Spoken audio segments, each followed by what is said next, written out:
বুলুকিয়া ও জানশাহর কাহিনী। বহুদিন আগেকার কথা। গ্রিস দেশে এক ধর্মাত্মা মানুষ বাস করতেন। তার নাম ছিল ড্যানিয়েল। লোকে বলতো সমুদ্রের মতো গভীর তার জ্ঞান, আকাশের মতো ব্যাপ্ত মন। সমস্ত গ্রিসের মানুষ তাকে দেবতার মতো শ্রদ্ধা করত। দূর দূরান্ত থেকে মানুষ আসত তার শিষ্যত্ব গ্রহণ করতে। কত দুঃখী মানুষ আসত তার কাছে মনের দুঃখ দূর করতে। সকলের সব দুঃখ দূর করতে চেষ্টা করতেন, তাদের সৎ উপদেশ দিতেন। কিন্তু ড্যানিয়েল নিজের মনের দুঃখ কারোর কাছে প্রকাশ করতেন না। এই দুঃখের ভার শুধু বয়ে বেড়াতেন ড্যানিয়েল আর তার পত্নী। জীবন শেষ হয়ে এলো, তবুও তাদের ঘরে কোনো সন্তান এলো না। ড্যানিয়েলের মনে হতো তার এই বিশাল জ্ঞানভাণ্ডার কাকে দান করে যাবেন। তার মৃত্যুর পর সব কিছু শেষ হয়ে যাবে। আল্লাহর কাছে প্রতিদিন প্রার্থনা করতেন। অবশেষে জীবনের প্রান্তে এসে আল্লাহ তার প্রার্থনা শুনলেন। ড্যানিয়েলের পত্নী অন্তঃসত্ত্বা হলেন। কয়েক মাস যেতেই ড্যানিয়েল উপলব্ধি করলেন তার আয়ু শেষ হয়ে এসেছে। সন্তান জন্মাবার পূর্বেই তাকে এই পৃথিবীর মায়া ত্যাগ করে যেতে হবে। ড্যানিয়েলের অন্তরে এক বিষণ্ণতার ছায়া নেমে আসে। নিজের অন্তিম পরিণতির জন্য নয়, তার একটাই দুঃখ, তার কাছে যে অমূল্য সব গ্রন্থ রয়েছে সবই তো ধ্বংস হয়ে যাবে। যেদিন তার সন্তান বড় হবে সেদিন তো কিছুই থাকবে না। তবে তিনি তার জন্য কি শিক্ষা রেখে যাবেন? এক দুঃসহ চিন্তায় কয়েকদিন কেটে যায়। হঠাৎ মনে হলো তার এই বিশাল ভাণ্ডারকে সংক্ষেপে লিপিবদ্ধ করে যাবেন। তারপর সেই লেখা সযত্নে বাক্সবন্দি করে পত্নীর হাতে দিয়ে যাবেন। সেইটুকুই হয়তো সযত্নে রক্ষা পেতে পারে। এক বিশাল সমুদ্রকে কি কূপের মধ্যে বন্দি করা সহজ কাজ? দিন যায় রাত্রি যায়, একদিন ড্যানিয়েল সেই অসাধ্য সাধন করলেন। তার জ্ঞানের নির্যাসটুকু লিখে রাখলেন মাত্র একটি ছত্রে। কাজ শেষ হলেই নিজের সমস্ত পুঁথি সমুদ্রের জলে ভাসিয়ে দিলেন এবং লেখাটি একটা ছোট বাক্সের মধ্যে পুরে পত্নীর হাতে দিয়ে বললেন, যখন আমার পুত্র বড় হবে তুমি তাকে এই বাক্সটা দিয়ে বলবে তার বাবার অগাধ জ্ঞানভাণ্ডার এই বাক্সের মধ্যে রাখা আছে।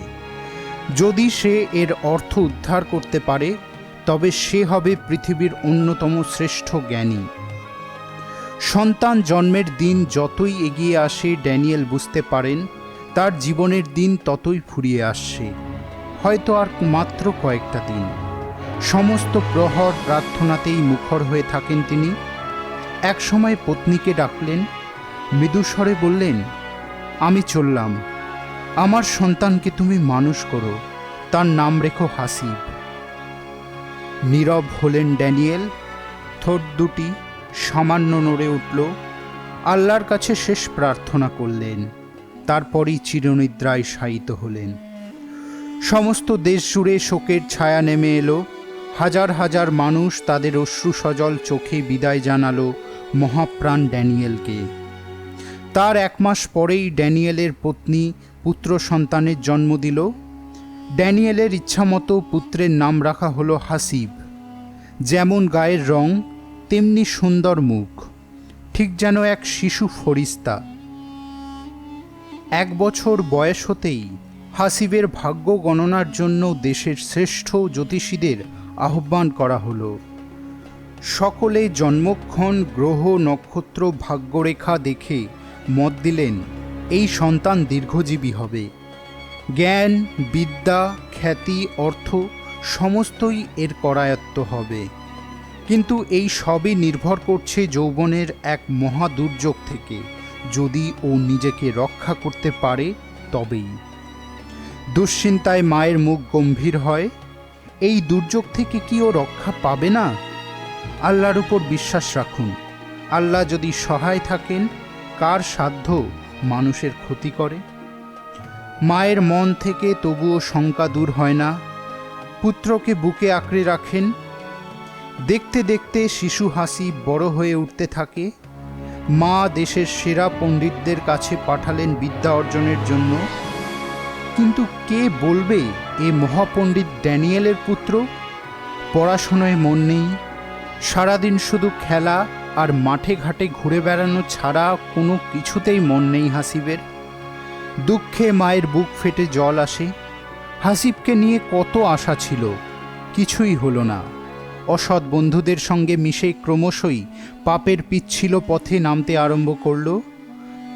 পাড়া প্রতিবেশীরা হাসিবের মাকে পরামর্শ দিল, ছেলের শাদি দাও, সংসারী হলেই ছেলের ঘরে মন বসবে, কাজকর্মে নজর দেবে। কথাটা মনে ধরল হাসিবের মায়ের। সুন্দরী এক মেয়ের সাথে ছেলের শাদি দিল। ভাবল স্ত্রীর মুখ দেখে ছেলে নিশ্চয়ই পরিবর্তন হবে। কিন্তু হায় কপাল, যেমন ছিল তেমনিই রয়ে গেল। সারা দিন শুধু টোটো করে ঘুরে বেড়ানো আর আড্ডা মারা। মায়ের জ্বালা আরও বাড়ে। আগে শুধু ছেলেকে খাওয়াতে হচ্ছিল, এখন ছেলে বউ দুজনকে খাওয়াতে হচ্ছে। হাতে যা অর্থ ছিল সব ফুরিয়ে এলো। পাড়ার এক বৃদ্ধের ছিল কাঠের ব্যবসা। রোজ তার লোকজনরা জঙ্গলে গিয়ে কাঠ কেটে আনত। বৃদ্ধ সেই কাঠ মজুত করে রাখত, তারপর সময় মতো বিক্রি করত। বৃদ্ধ একদিন হাসিবের মায়ের কাছে গিয়ে বলল, তোমার ছেলেটাকে কাজে লাগিয়ে দাও, ও জঙ্গলে গিয়ে আমার লোকজনদের সঙ্গে গিয়ে কাঠ কেটে আনুক, আমি ওর সব কাঠ কিনে নেব, যা লাভ হবে সব তোমাদের। হাসিবের মা বলল, চেষ্টা করে দেখি যদি ছেলের মত করাতে পারি। এইবার আর অমত করল না হাসিব। পরদিন সকাল হতেই কাঠুরেদের সঙ্গে পাহাড়ে কাঠ কাটতে বেরিয়ে পড়ল। বৃদ্ধই তাকে কুড়ুল আর দড়ি দিল। ছেলেবেলা থেকেই মাঠ ঘাট প্রান্তর ভালোবাসত হাসিব। বহুদিন পর সেই নির্জন প্রান্তর, জঙ্গল, গাছপালা, সারি সারি পাহাড় দেখতে দেখতে মনটা ভরে যায়। কাঠুরেরা তাকে চিনিয়ে দেয় কোনটা কোন গাছ, কেমন করে গাছ কাটতে হয়। সেই কাটা গাছের ডাল জড়ো করে গাধার পিঠে চাপাতে হয়। ভালোই লাগে হাসিবের, প্রাণ ভরে উপভোগ করে কাজের আনন্দ। কয়েকদিন যেতেই হাতে কিছু জমেও যায়। কয়েক সপ্তাহ কেটে যায়। একদিন জঙ্গলে কাঠ কাটছে হাসিব, আর সব কাঠুরিয়ারা দূরে ছড়িয়ে ছিটিয়ে রয়েছে।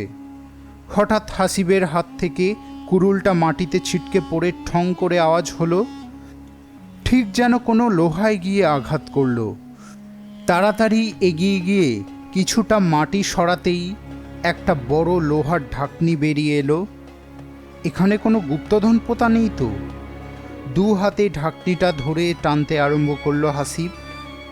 এত বড় আর ভারী যে অনেক চেষ্টা করে এক চুলও নড়াতে পারল না।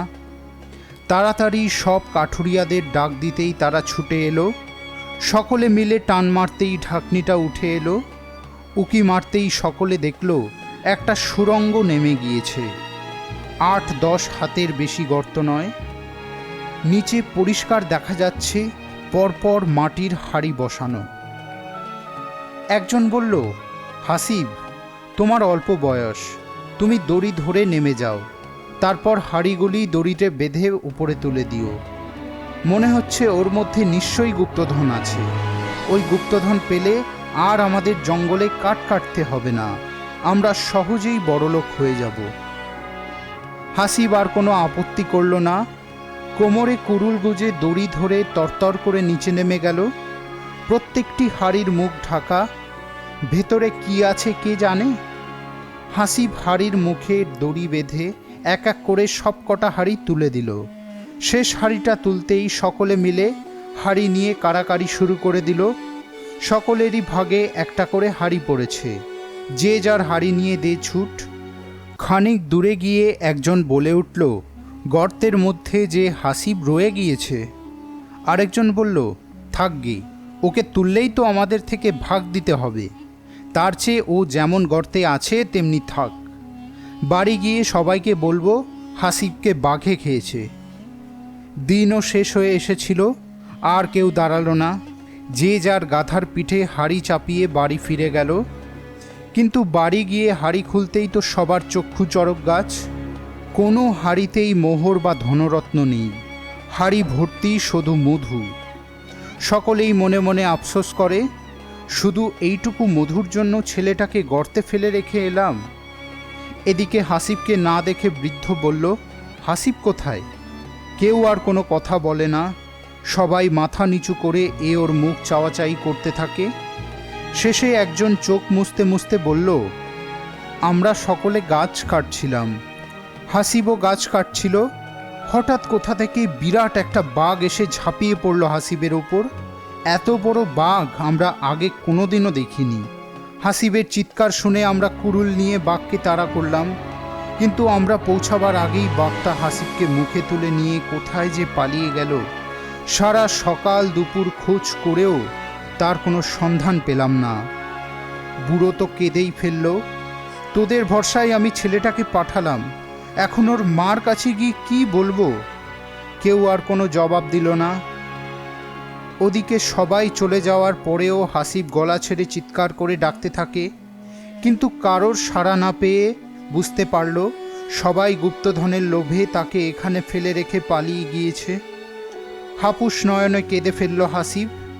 এক সময় মনে হলো কেঁদে কোনো লাভ নেই, এখান থেকে বার হওয়ার একটা উপায় বার করতেই হবে। আধো অন্ধকার আধো ছায়ায় হাতড়ে হাতড়ে কিছু দূর যেতেই চোখে পড়ল একটা সূক্ষ্ম ছিদ্র দিয়ে ক্ষীণ আলোর রেখা বেরিয়ে আসছে। নিশ্চয়ই এখানে কোনো পথ আছে। কুড়ুল তুলে সজোরে আঘাত করতেই দেওয়ালের মতো একটা আবরণ খসে পড়ল। ভেতরে একটা সিঁড়ি নেমে গিয়েছে। দিনের আলোর মতো সব কিছু স্পষ্ট দেখা যাচ্ছে।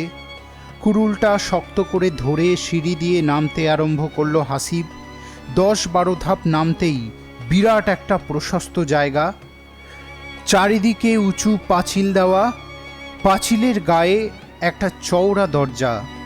দরজা ঠেলে ভেতরে ঢুকতেই বিস্ময়ে হাসিবের আর চোখের পলক পড়ে না। ঠিক যেন এক রূপকথার জগৎ।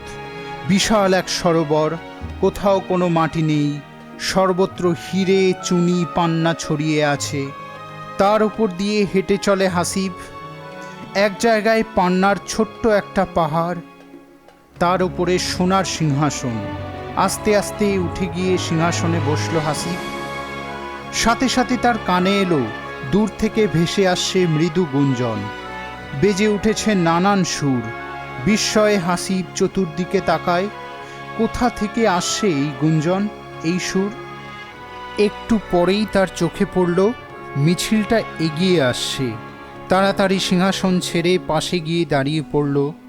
মিছিল একেবারে সামনে এগিয়ে আসে। মিছিলে কোনো ছেলে নেই, সকলেই মেয়ে। তাদের ঊর্ধ্বাঙ্গ মানুষের মতো, নিম্নাঙ্গ সরীসৃপের মতো। কারোরই পা নেই, সকলেই অর্ধেক দেহ দিয়ে মাটিতে ঘষড়ে ঘষড়ে আসছে। তাদের কাঁধে পালকির মতো সোনার পালঙ্ক, তার ওপর বসে রয়েছে অপরূপ সুন্দরী একটি মেয়ে। সকলে তাকে জয়ধ্বনি করছে। সিংহাসনের সামনে বসে বাহকের দল পালঙ্ক নামালো, তারপর তাকে সিংহাসনে নিয়ে বসিয়ে দিল। একে একে আর সবাইও তাকে ঘিরে বসে পড়ল। দুই মেয়ে উঠে দাঁড়িয়ে সুললিত কণ্ঠে কিছু আবৃত্তি করল, সম্ভবত রানীর বন্দনাগান। বন্দনাগান শেষ হতেই রানীর দৃষ্টি পড়ল হাসিবের দিকে। কয়েক মুহূর্ত বিস্ময় ভরা চোখে তার দিকে তাকিয়ে থেকে বলল, কে তুমি? মুহূর্তে শঙ্কিত হয়ে পড়ল হাসিব। বিনা অনুমতিতে সে এখানে প্রবেশ করেছে। রানী যদি ক্রুদ্ধ হন, এখন কোনো রকমেই রানীকে সন্তুষ্ট করতেই হবে। কুড়ুলটা নামিয়ে রেখে সামনে এগিয়ে গিয়ে মাথা নিচু করে কুর্নিশ করে বলল, আমি মহাপণ্ডিত ধার্মিক ড্যানিয়েলের পুত্র হাসিব। নিতান্তই বিপদগ্রস্ত হয়ে এখানে আশ্রয় নিতে বাধ্য হয়েছি। আপনি আমার অপরাধ মার্জনা করবেন। হাসিবের কথায় রানীর মুখে প্রসন্নতা ফুটে উঠল। তুমি আসন গ্রহণ করো, এই সর্পরাজ্যে তোমাকে স্বাগত জানাই। তুমি এখানে যাদের দেখছ সকলেই সর্পকন্যা। আমি এদের রানী। শীতকালে কয়েক মাসের জন্য আমি এখানে আশ্রয় গ্রহণ করি, কিন্তু তুমি এখানে এলে কেমন করে? আসন গ্রহণ করে হাসিব বলল, আমি মহাজ্ঞানী পণ্ডিতের পুত্র হয়েও মহামূর্খ। বিদ্যা শিক্ষায় আমার কোনো আগ্রহ ছিল না। বন্ধুবান্ধবদের সাথে আড্ডা আর অকারণ হইচই করেই দিন কাটিয়েছি। শেষে মা আমার শাদি দিলেন। আমার সংসারে মন ছিল না, কোনো কাজই জানি না যে করব। শেষে নিরুপায় হয়ে এক কাঠুরের কাজ নিলাম। একদিন কাজ করতে করতে মাটির উপর একটা লোহার ঢাকনি দেখলাম। আমার সঙ্গে ছিল আমার সঙ্গী সাথীরা। তাদের সাহায্যে ঢাকনিটা খুলে আমি নিচে নামলাম। অনেক হাঁড়ি ছিল সেখানে। আমি সেই হাঁড়িগুলো তুলে দিলাম, কিন্তু সঙ্গীরা আমাকে তুলল না, আমাকে ফেলে রেখেই পালিয়ে গেল। আমি চার দেওয়ালের মধ্যে বন্দী হলাম। তারপর পথ খুঁজতে খুঁজতে এখানে এসে পৌঁছালাম। ও সবই আমার দুর্ভাগ্য। রানী বলল, তুমি দুঃখ করো না, যতদিন তোমার ইচ্ছা হয় এই সর্পরাজ্যে অবস্থান করতে পারো। এখানে তোমার সুখ স্বাচ্ছন্দ্যের কোনো অসুবিধা হবে না। আর আমি তোমাকে কিছু উপদেশ দেব, কিছু কাহিনী শোনাব। এতে তোমার মনের প্রফুল্লতা ফিরে আসবে, কিছু শিক্ষাও পাবে। সর্পরাজ্যের রানী যমলিকা শুরু করল তার আশ্চর্য কাহিনী, বুলুকিয়ার কাহিনী। কোনো এক রাজ্যের অধীশ্বর ছিলেন বানু ইসরায়েল নামে এক ধর্মপ্রাণ ব্যক্তি। তার একমাত্র পুত্র বুলুকিয়া। বাবার মৃত্যুর পর বুলুকিয়া সিংহাসনে আরোহণ করেই আদেশ করলেন, রাজপ্রাসাদের যেখানে যা কিছু দ্রব্য আছে তা যত সামান্যই হোক আর ক্ষুদ্রই হোক, সব কিছু পরীক্ষা করে একটা তালিকা প্রস্তুত করতে চাই। বুলুকিয়ার হুকুম মতো প্রাসাদের যেখানে যা কিছু ছিল সব বিরাট একটা প্রাঙ্গণে জমা করা হলো। একে একে সব কিছুর তালিকা প্রস্তুত করে বুলুকিয়া বললেন, আমি নিজে সমস্ত প্রাসাদ ঘুরে দেখতে চাই, কোথাও আর কিছু আছে কিনা। ঘুরতে ঘুরতে একটা গুপ্তকক্ষের সামনে এসে দাঁড়ালেন। এই গুপ্তকক্ষের সন্ধান আর কেউ জানে না। এক গোপন জায়গায় চাপ দিতেই গুপ্তকক্ষের দ্বার খুলে গেল। একাই ভেতরে প্রবেশ করলেন বুলুকিয়া। সংকীর্ণ প্রকোষ্ঠ, মাঝখানে একটা পাথরের থাম, তার উপর কারুকার্য করা বহু মূল্যবান একটা সিন্দুক। সিন্দুক খুলতেই ভেতরে দেখা গেল একটা সোনার বাক্স। বাক্সটা বার করে নিয়ে এলেন বুলুকিয়া। ভেতরে রূপোর পাকানো একখানা পাত, তাতে সোনালি অক্ষরে লেখা রয়েছে, কেউ যদি এই বিশ্ব চরাচরের অন্তর্গত পৃথিবীর দেব দানব যক্ষ রক্ষ পশু প্রাণী ও মানবের অধীশ্বর হতে চান, তবে তাকে ধর্মাত্মা সুলেমানের অঙ্গুরীয় পরিধান করতে হবে। সপ্ত সমুদ্রের তীরে সমাধিস্থ হয়ে আছেন মহাত্মা সুলেমান। তার ডান হাতের মধ্যমায় বর্তমান সেই অঙ্গুরীয়। সর্বপ্রথম এই অঙ্গুরীয় ছিল আদি পিতা আদমের অধিকারী, কিন্তু তার পতনের পর এই অঙ্গুরীয় আসে দেবদূত গ্যাব্রিয়েলের কাছে। তিনি তা প্রদান করেছিলেন মহাত্মা সুলেমানকে। কেউ যদি সেই অঙ্গুরীয় অধিকার করতে চান, তবে সপ্ত সমুদ্রের তীরে গিয়ে উপস্থিত হতে হবে। পৃথিবীর কোনো তরুণীরই সাধ্য নেই সেখানে পৌঁছয়। একমাত্র পাতালপুরীর অধীশ্বরী রানী যমলিকা জানেন এক দুর্লভ বৃক্ষের সন্ধান। একমাত্র সেই বৃক্ষের রস পদপ্রান্তে লেপন করেই সেই সপ্ত সমুদ্র অতিক্রম করা সম্ভব। কেউ যদি সেই অঙ্গুরীয় সংগ্রহ করতে মনস্থির করেন, তাকে সর্বপ্রথম যেতে হবে পাতাল রাজ্যে রানী যমলিকার কাছে। উদ্ভিদ জগতের সকল উদ্ভিদের পরিচয়, চরিত্র, গুণাগুণ, এমনকি তাদের ভাষা পর্যন্ত জ্ঞাত আছেন তিনি। তার কাছ থেকে এক বিশেষ বৃক্ষের পাতা গ্রহণ করে যদি কেউ সেই সপ্ত সমুদ্র তীরে উপস্থিত হতে সক্ষম হন, সেখানে যে অমৃতধারা আছে তার এক গণ্ডূষ পান করলেই সে অনন্ত যৌবনের অধিকারী হবে, অর্জন করবে মহাবিশ্বের সকল জ্ঞান। এই বিচিত্র বাণী পাঠ করে সমস্ত দিন নিজ কক্ষে নিঃসুপ হয়ে বসে রইলেন বুলুকিয়া। মহাত্মা সুলেমানের সেই দৈব অঙ্গুরীয় তাকে অর্জন করতেই হবে। পরের দিন রাজ্যের যত জ্ঞানী গুণী পণ্ডিত ব্যক্তি, সব ফকির দরবেশ জাদুকরদের আমন্ত্রণ করা হলো। সকলে সভায় উপস্থিত হতেই বুলুকিয়া বললেন, আমি পাতাল রাজ্যের রানী যমলিকার সঙ্গে সাক্ষাৎ করতে চাই। আপনাদের মধ্যে এমন কি কেউ আছেন যিনি আমাকে তার সাথে সাক্ষাৎ করাতে পারেন? কারোর মুখে কোনো কথা নেই। শেষে একজন উঠে দাঁড়িয়ে বলল, আপনি মহাপণ্ডিত এফানের কাছে দূত পাঠান। তিনি শুধু সর্বজ্ঞ নন, জাদুবিদ্যা জ্যোতিষবিদ্যাতেও তার সমকক্ষ কেউ নেই। তখনই বুলুকিয়া তার উজিরকে বললেন, তুমি নিজে গিয়ে মহাজ্ঞানী এফানকে নিয়ে এসো। এফান রাজদরবারে এসে পৌঁছতেই বুলুকিয়া বলল, হে মহাপণ্ডিত এফান, আমি পাতালের রানী যমলিকার সাথে সাক্ষাৎ করতে চাই, আপনি আমাকে সাহায্য করুন। এফান বললেন, আজ থেকে 7 দিন পর আমি আপনাকে পাতালপুরীতে নিয়ে যাব, আপনি প্রস্তুত থাকবেন। উজিরের ওপর রাজ্য পরিচালনার সমস্ত দায়িত্ব অর্পণ করে আত্মীয় পরিজনের কাছ থেকে বিদায় নিয়ে মুসাফিরের বেশে এফানের সঙ্গে রওনা হলেন বুলুকিয়া। 2 দিন চলার পর তারা এসে পৌঁছলেন এক নির্জন জনমানবহীন প্রান্তরে। এফান চতুর্দিক পর্যবেক্ষণ করে বললেন, এখানেই আছে পাতালপুরীর প্রবেশের পথ। মাটিতে আঁটু গেড়ে বসে ছোট একটা গুন্ডি কাটলেন এফান। তারপর বিড়বিড় করে মন্ত্র পড়তে আরম্ভ করলেন। গণ্ডির মধ্যে থেকে বেরিয়ে এলো একরাশ ধোঁয়ার কুণ্ডলী। চতুর্দিক অন্ধকারে আচ্ছন্ন হয়ে গেল। অল্পক্ষণ পর সেই ধোঁয়ার কুণ্ডলী বাতাসে মিলিয়ে যেতেই বুলুকিয়া দেখলেন একটা সুড়ঙ্গ। তার মধ্যে ধাপে ধাপে সিঁড়ি নেমে গিয়েছে। সেই সিঁড়ি দিয়ে নামতে আরম্ভ করলেন দুজন। সমস্ত দিন পথ চলার পর তারা এসে পৌঁছলেন পাতালপুরীতে।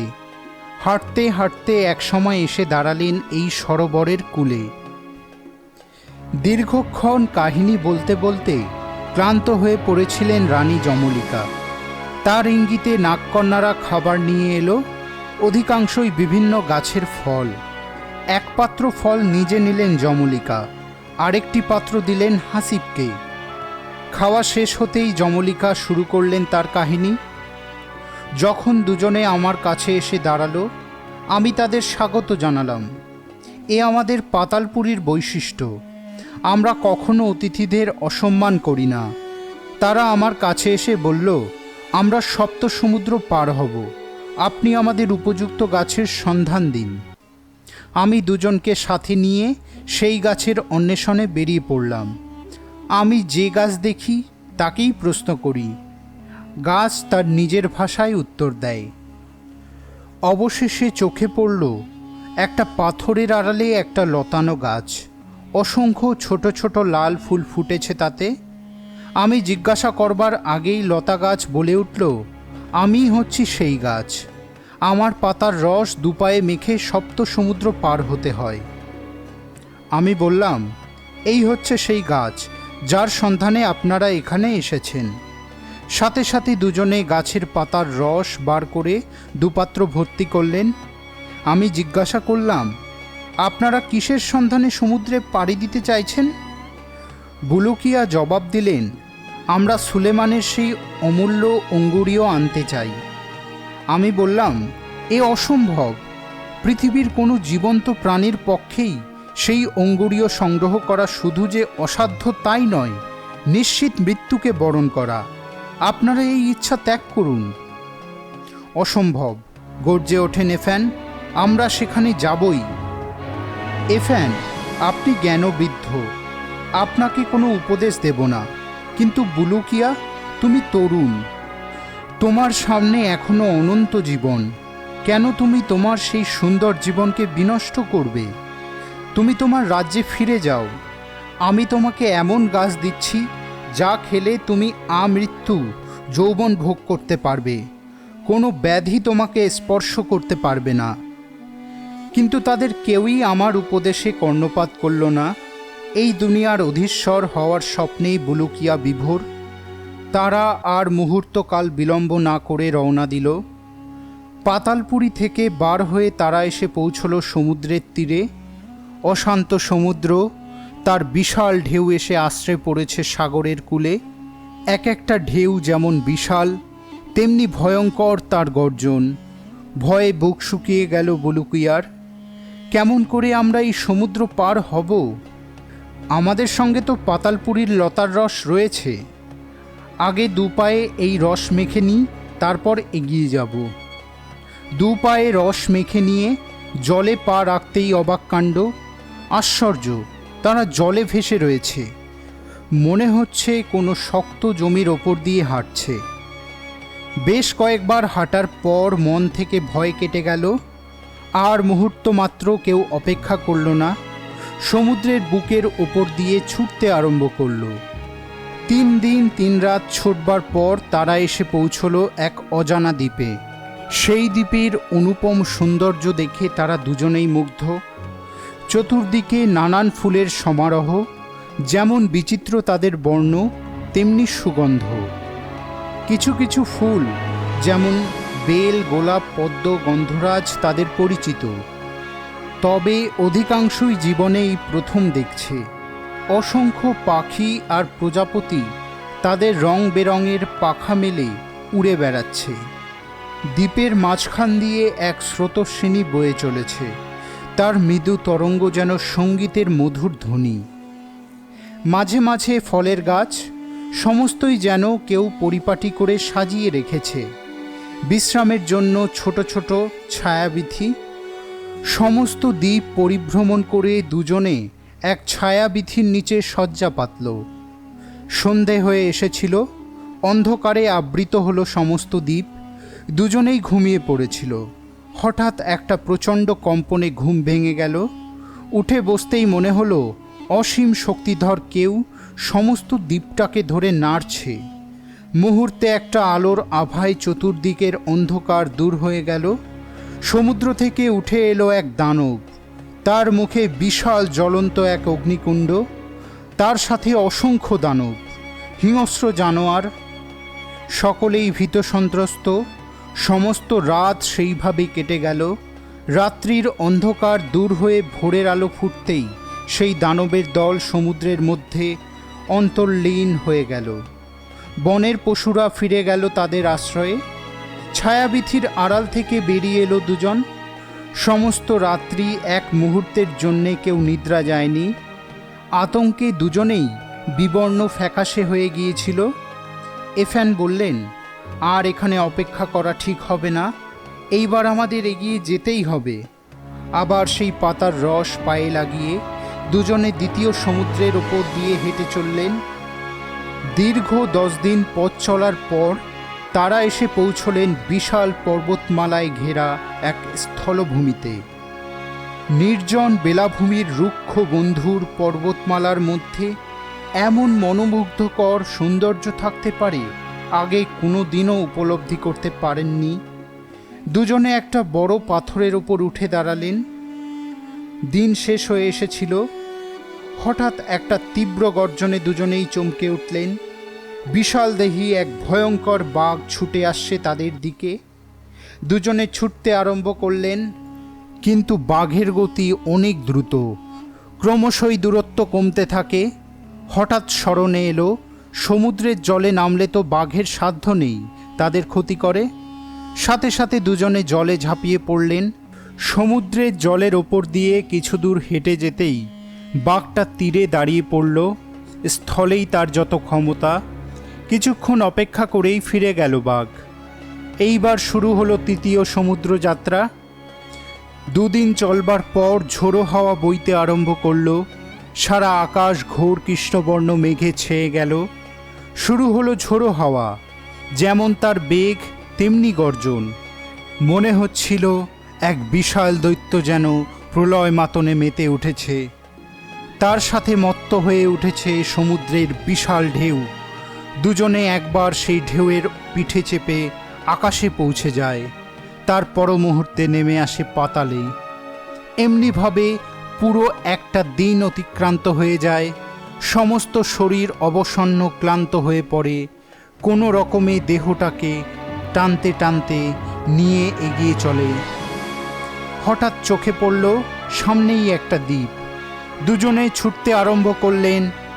সমস্ত শক্তি নিঃশেষ করে দ্বীপে এসে উঠতেই আর দাঁড়াতে পারলেন না, মাটির উপর লুটিয়ে পড়লেন। সমস্ত রাত্রি আচ্ছন্নের মতো কেটে গেল। সকাল হতেই অনুভব করলেন শরীরে আর কোনো ক্লান্তি নেই, কিন্তু প্রচণ্ড খিদেতে পেটের মধ্যে মোচড় দিচ্ছে।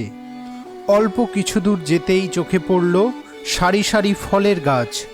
অধিকাংশ ডালই ফলের ভারে নুয়ে পড়েছে। কত ফল মাটিতে ছড়িয়ে আছে, খাওয়ার কেউ নেই। প্রাণ ভরে তারা ফল খেল। এত সুস্বাদু ফল এর আগে কোনোদিন খায়নি বুলুকিয়া। এফানকে বললেন, কয়েকদিন এই দ্বীপেই কাটিয়ে দেব। আমরা দুজনেই পরিশ্রান্ত। আরও দীর্ঘ পথ পাড়ি দিতে হবে। কয়েকদিন এখানে বিশ্রাম নিয়ে আবার রওনা হব। 4 দিন সেই দ্বীপে বিশ্রাম নিয়ে তারা পা রাখল চতুর্থ সমুদ্রে। নির্বিঘ্নেই সমুদ্র পার হয়ে এসে দাঁড়ালো এক দ্বীপে।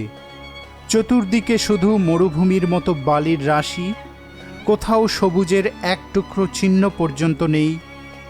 অল্প কিছুক্ষণ সেখানে দাঁড়িয়েই এফান বললেন, আমাদের এক্ষুনি এই দ্বীপ ত্যাগ করতে হবে। এ সর্পদ্বীপ, কয়েক হাত অন্তর অন্তরই গর্ত আছে। এই গর্তের মধ্যে লুকিয়ে আছে সাপেরা। দিনের আলো নিভে এলেই তারা বেরিয়ে আসবে। আর এক মুহূর্ত সেখানে অপেক্ষা করে না বুলুকিয়া। এফানের সাথে অগ্রসর হয় পঞ্চম সমুদ্রের দিকে। এই সমুদ্র অপেক্ষাকৃত ছোট। মাত্র একদিনেই তারা সমুদ্র অতিক্রম করে পৌঁছে গেলেন এক দ্বীপে। দ্বীপের মাঝে মাঝে ছোট ছোট পাহাড়। এই পাহাড়ের মাথায় বিশাল বিশাল সোনার তাল। পাহাড়ের গায়ে অসংখ্য সোনালি রঙের ফুল। সূর্যের আলো সেই সোনালি ফলের ওপর প্রতিফলিত হয়ে সমস্ত দ্বীপে ছড়িয়ে পড়েছে। মনে হচ্ছে সোনা দিয়ে তৈরি এক দ্বীপ। এক রাত্রি সেখানে কাটিয়ে দুজনে এগিয়ে চললেন। এইবার তাদের অতিক্রম করতে হবে ষষ্ঠ সমুদ্র। 7 দিন 7 রাত্রি পথ চলার পর ষষ্ঠ সমুদ্র পাড়ি দিয়ে তারা এসে পৌঁছালেন এক নূতন দ্বীপে। সমস্ত দ্বীপ জুড়ে গভীর অরণ্য। এর আগেও তো কত অরণ্য বনপ্রান্তর চোখে পড়েছে, কিন্তু এখানে যেন মৃত্যুর স্তব্ধতা। কিছু দূর এগোতেই তাদের চোখে পড়ল মাঝে মাঝে এক একটা বৃক্ষ শাখায় অসংখ্য মানুষের কাটা মুন্ডু ঝুলছে। কোনোটা হাসছে, কোনোটা কাঁদছে, কোনোটা যন্ত্রণায় মুখটা বিকৃত করছে, আবার কারো মুখ ক্রোধে আরক্ত। বুলুকিয়ার চোখে মুখে আতঙ্কের ছায়া নামে। এফানের দিকে চেয়ে বললেন, চলুন আমরা ফিরে যাই। এই ভয়ঙ্কর দ্বীপে আর এক মুহূর্ত থাকতে মন চাইছে না। এফান বললেন, আজকের রাত এখানে বিশ্রাম নিয়ে দেহ মনের শক্তি সঞ্চয় করতে হবে, কারণ এইবার শুরু হবে তাদের শেষ আর দীর্ঘতম সমুদ্রযাত্রা। সমুদ্র তীরে রাত্রি কাটিয়ে পরদিন দুজনে পাড়ি দিলেন সপ্তম সমুদ্র। এ যেন অন্তহীন এক সমুদ্র।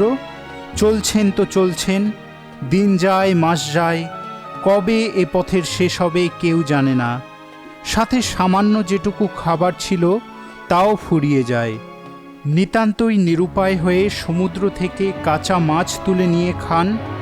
দেখতে দেখতে পুরো 6 মাস অতিক্রান্ত হয়। হঠাৎ একদিন চোখে পড়ল দ্বীপের চিহ্ন। দুজনে ছুটতে আরম্ভ করলেন। অবশেষে এসে পৌঁছলেন তাদের আকাঙ্ক্ষিত সপ্ত সমুদ্র পাড়ের দ্বীপে। মাটিতে পা রেখেই আনন্দে চিৎকার করে উঠলেন। এফান বললেন, এই দ্বীপেই আছে মহান সুলেমানের পবিত্র দেহ আর হাতের অঙ্গুরীয়। দীর্ঘ সমুদ্র যাত্রায় পথশ্রমে প্রায় উপবাসে দুজনেই মৃতপ্রায়।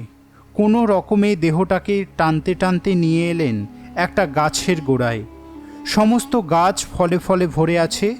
হাত বাড়িয়ে একটা ফল পাড়তে যেতেই গাছের ভেতর থেকে কেউ গর্জন করে উঠল, সাবধান, এই গাছের ফল স্পর্শ করলে চরম সর্বনাশ হবে।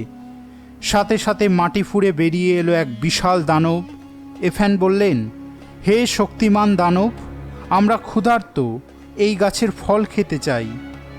সাথে সাথে দানব ভয়ঙ্কর স্বরে গর্জন করে উঠল, তোমরা পৃথিবীর মানব সন্তান। তোমাদের আদিপুরুষ আদম আল্লাহর নিষেধ অমান্য করে জ্ঞান বৃদ্ধির ফল খেয়েছিল।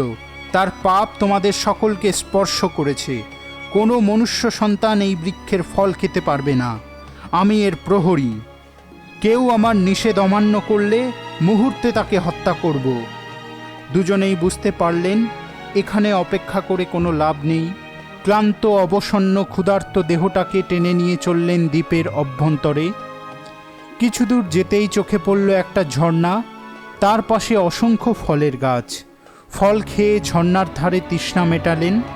মুহূর্তে মনে হলো শরীরে যেন কোনো ক্লান্তি নেই, অবসাদ নেই, এক অপার্থিব আনন্দে দেহ মন পূর্ণ হয়ে উঠেছে।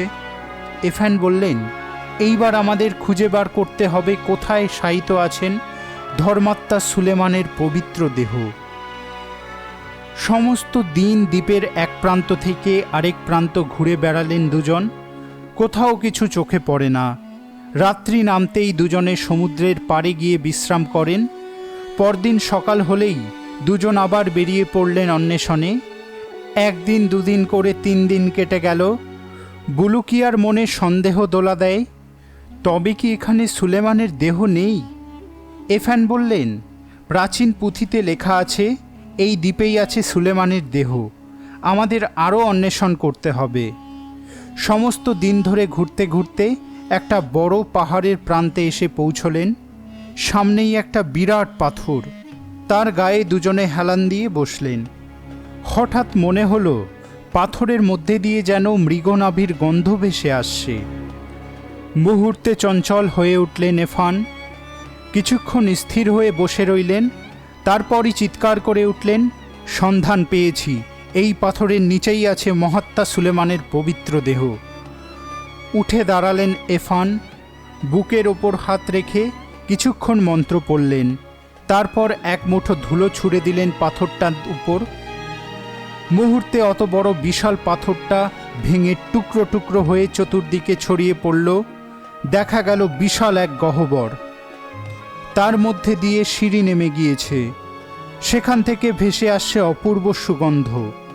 সিঁড়ির দুপাশে বিচিত্র সব পাথর সাজানো, তার উজ্জ্বল প্রভায় চারিদিকে দিনের আলোর মতো স্পষ্ট দেখা যাচ্ছে। দুজনে সিঁড়ি দিয়ে নামতে আরম্ভ করলেন। এক অজানা উত্তেজনায় সমস্ত শরীর কাঁপছে। বেশ কয়েকশো ধাপ নামতেই শুরু হলো সুড়ঙ্গ পথ। সে পথ এত প্রশস্ত যে স্বচ্ছন্দে 100 মানুষ সেই পথে চলতে পারে। দুজনে চলেছেন তো চলেছেন, পথ যেন আর শেষ হয় না। মাঝে মাঝে বুলুকিয়ার মনে হচ্ছিল, কে জানে, হয়তো সমস্ত জীবন এই পথে চলতে হবে। কতদিন ধরে তারা চললেন কে জানে। গুহার মধ্যে তো দিনরাতের কোনো হিসাব থাকে না। হঠাৎ তাদের চোখে পড়ল সামনেই বিশাল একটা কক্ষ। সমস্ত কক্ষটাই তৈরি হয়েছে হিরে মণি মুক্ত সাজিয়ে, তার উজ্জ্বল আভায় ঝলমল করছে চতুর্দিক। দুজনেই স্থির হয়ে দাঁড়িয়ে রইলেন। স্বাভাবিক চেতনা যেন বিলুপ্ত হয়ে গিয়েছিল। বেশ কিছুক্ষণ সেইভাবে রইলেন, তারপর ধীরে ধীরে এগিয়ে গেলেন। সামনেই বিশাল একটি বেদির ওপর গলিচা পাতা, সেই গলিচায় শায়িত সুলেমানের দেহ। মনে হচ্ছে তিনি যেন ঘুমিয়ে আছেন। তার সমস্ত শরীর থেকে এক দিব্যজ্যোতি বেরিয়ে আসছে। বুকের ওপর 2 হাত রাখা, ডান হাতের তর্জমায় সেই মহামূল্যবান দৈব শক্তিসম্পন্ন অঙ্গুরীয়। তার থেকে এক বিচিত্র আলো বিচ্ছুরিত হচ্ছে। দুজনেই বিস্ময়ে বিমূঢ়। কত দীর্ঘ পথ অতিক্রম করে তারা তাদের বাঞ্ছিত লক্ষ্যে এসে পৌঁছলেন। এরপর শুধু খুলে নিয়ে আসতে হবে ওই মহামূল্যবান অঙ্গুরীয়। এফান আচ্ছন্নতার স্তর অতিক্রম করে ধীরে ধীরে চেতনার স্তরে ফিরে আসেন। বুলুকিয়াকে ফিসফিস করে বললেন, আমরা সাফল্যের মুখোমুখি এসে দাঁড়িয়েছি, তুমি এখানে দাঁড়িয়ে থাকো। আমি ওই বেদির কাছে গিয়ে মহাত্মাকে প্রণাম জানিয়ে ওই আংটি খুলে নিয়ে আসব। তোমাকে আমি যে মন্ত্র শিখিয়েছি তুমি সেই মন্ত্র পাঠ করবে। ওই মন্ত্র শেষ হবার আগেই আমাকে কাজ সমাপ্ত করতে হবে। মনে থাকে যেন মন্ত্র উচ্চারণে কোনো ত্রুটি যেন না হয়, তাহলেই সর্বনাশ। বুলুকিয়া বললেন, আপনি নিশ্চিন্ত মনে এগিয়ে যান, আমি মন্ত্রপাঠ করছি। বুলুকিয়া মন্ত্র পড়তে আরম্ভ করলেন। এফান এগিয়ে যান বেদির দিকে। সুলেমানের সামনে দাঁড়িয়ে তার হাতটা তুলে আংটিতে আঙুল রাখতেই উত্তেজনায় বুলুকিয়ার বুক কেঁপে উঠল। সমস্ত শরীর জুড়ে শুরু হলো অজানা স্পন্দন। মুহূর্তে ভুলে গেলেন মন্ত্র। তার ঠোঁট নড়তে থাকে, কিন্তু কোনো শব্দ বার হলো না। এফান বুঝতে পারেন চরম সর্বনাশ হয়েছে, ছুটে পালিয়ে আসতে যান, কিন্তু তার আগেই ছাদের ওপর প্রদীপ্ত দীপশিখা থেকে এক টুকরো আগুন ঝরে পড়ে এফানের মাথায়। মুহূর্তে দাউ দাউ করে জ্বলে উঠল তার দেহ। একটা ক্ষীণ আর্তনাদ, তারপরই দেহটা ছাই হয়ে ভূমিতে ছড়িয়ে পড়ল। বুলুকিয়ার দুচোখে আতঙ্কের ছাপ ভেসে ওঠে। আর মুহূর্তকাল মাত্র সেখানে অপেক্ষা করলেন না, উন্মত্তের মতো ছুটতে ছুটতে সমুদ্র তীরে এসে আছড়ে পড়লেন। সমুদ্রের মুক্ত বাতাস, নির্জন প্রকৃতির মুখোমুখি দাঁড়িয়ে মনের উত্তেজনা শঙ্কা প্রশমিত হয়ে আসতেই কান্নায় ভেঙে পড়ল বুলুকিয়া। আজ তারই উদগ্র কামনায় এফানের মতো এক মহাজ্ঞানী পণ্ডিত মানুষকে মৃত্যুবরণ করতে হলো। সে মানুষ হয়ে ঈশ্বরের অধিকার হরণ করতে চেয়েছিল, রানী যমলিকার উপদেশ অগ্রাহ্য করেছিল। সেই পাপের শাস্তি তাকে পেতেই হবে। সেই পাতার রসও তো এফানের কাছেই ছিল। ঈশ্বরের অভিশাপে এফানের দেহের সাথে সেই রসও তো নিঃশেষ হয়ে গেছে। আর তো সমুদ্র পাড়ি দিয়ে নিজের দেশে ফিরে যেতে পারবে না, অনন্তকাল বন্দী হয়ে থাকতে হবে এই মনুষ্যহীন দ্বীপে। উদ্ভ্রান্তের মতো একা সমুদ্রের বেলাভূমিতে ঘুরে বেড়ায় বুলুকিয়া। রানী যমলিকা হাসিবকে বললেন, আমি দিব্যচক্ষে দেখতে পাচ্ছিলাম বুলুকিয়াকে। বিশ্বজয়ী হবার অসম্ভব কামনাই আজ তাকে চরম দুরবস্থার দিকে ঠেলে দিয়েছিল। আমারও সাধ্য ছিল না তাকে সাহায্য করি। অসহায় বিষণ্ণ বিভ্রান্ত হয়ে কয়েকটা দিন কেটে গেল বুলুকিয়ার। একদিন সমুদ্রের তীরে বসে আছে, হঠাৎ দৃষ্টি পড়ল আকাশ জুড়ে বিশাল একটা মেঘ উড়ে আসছে।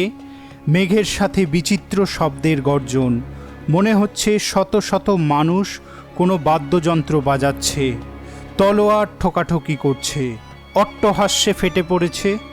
মনে হচ্ছে বিচিত্র শব্দের এক ঐক্যতান। আতঙ্কে থরথর করে কেঁপে উঠল বুলুকিয়া। ওই প্রলয়ঙ্করী ঝড় ক্রমশই এগিয়ে আসে। সামনে আসতেই দেখল যাকে মনে হয়েছিল দুরন্ত ঝোড়ো মেঘ, আসলে সে জিন ইফরিত, মারিদ, গাউল, দানবের এক বিশাল বাহিনী। আকাশ থেকে দ্বীপে নামতেই তাদের দৃষ্টি পড়ল বুলুকিয়ার দিকে। নিশ্চিত মৃত্যুর আশঙ্কায় থরথর করে সে কাঁপছে, আর এক পাও এগিয়ে যাবার ক্ষমতা নেই। সেই দলের দলপতি সামনে এসে জিজ্ঞেস করলেন, কে তুই? সপ্ত সমুদ্রের প্রহরা অতিক্রম করে এখানে এসে পৌঁছলি কেমন করে? বুলুকিয়া মাথা ঝুঁকিয়ে সেলাম করে বললেন, হে দানব প্রধান, আমার নাম বুলুকিয়া। আমি ইসরায়েলের সুলতান। বিশ্ব পরিভ্রমণে বার হয়েছি। সমুদ্রে পথ হারিয়ে সঙ্গীহারা হয়ে এই দ্বীপে এসে পৌঁছেছি। কেমন করে এখান থেকে নিজের দেশে ফিরে যাব জানি না। কিন্তু আপনারা কারা? এই নির্জন দ্বীপেই বা কিসের প্রয়োজনে এসেছেন? দানব দলের দলপতি বলল, আমরা আসছি সফেদস্থান থেকে। মহামান্য সুলতান শাখরের অনুচর আমরা। বছরে একবার এই দ্বীপে আসি মহাত্মা সুলেমানকে দর্শন করতে। দানব সর্দারের কথায় বুলুকিয়ার মনের ভয় অনেকাংশে প্রশমিত হয়ে এসেছিল। সাহস করে বললেন, আপনি যে সফেদস্থানের কথা বললেন, কোথায় সেই সফেদস্থান? কাফ পর্বতমালার পেছনেই এই সফেদস্থান। সেখানে যেতে ৭৫ মাস লাগে। আমরা মন্ত্রশক্তিতে কয়েক পলকের মধ্যেই সেখানে পৌঁছে যাই। তুমি যদি সম্মত হও, আমরা তোমাকে আমাদের দেশে নিয়ে যেতে পারি। আমাদের সুলতান তোমাকে তোমার দেশে পৌঁছে দেবেন। এই মনুষ্যহীন দ্বীপ ছেড়ে পৃথিবীর যে কোনো প্রান্তেই যেতে প্রস্তুত ছিলেন বুলুকিয়া। দানব সর্দারের কথায় সম্মত হতেই তারা তাকে সেখানে অপেক্ষা করতে বলে গুহা প্রান্তরে সুলেমানকে দর্শন করতে গেল। সেখান থেকে ফিরে এসে বুলুকিয়াকে তুলে নিল দানব সর্দার। তারপর বেগবান বাতাসের বেগে উড়ে চলল সফেদস্থানের দিকে। অল্পক্ষণের মধ্যে তারা এসে পৌঁছল সফেদস্থানে।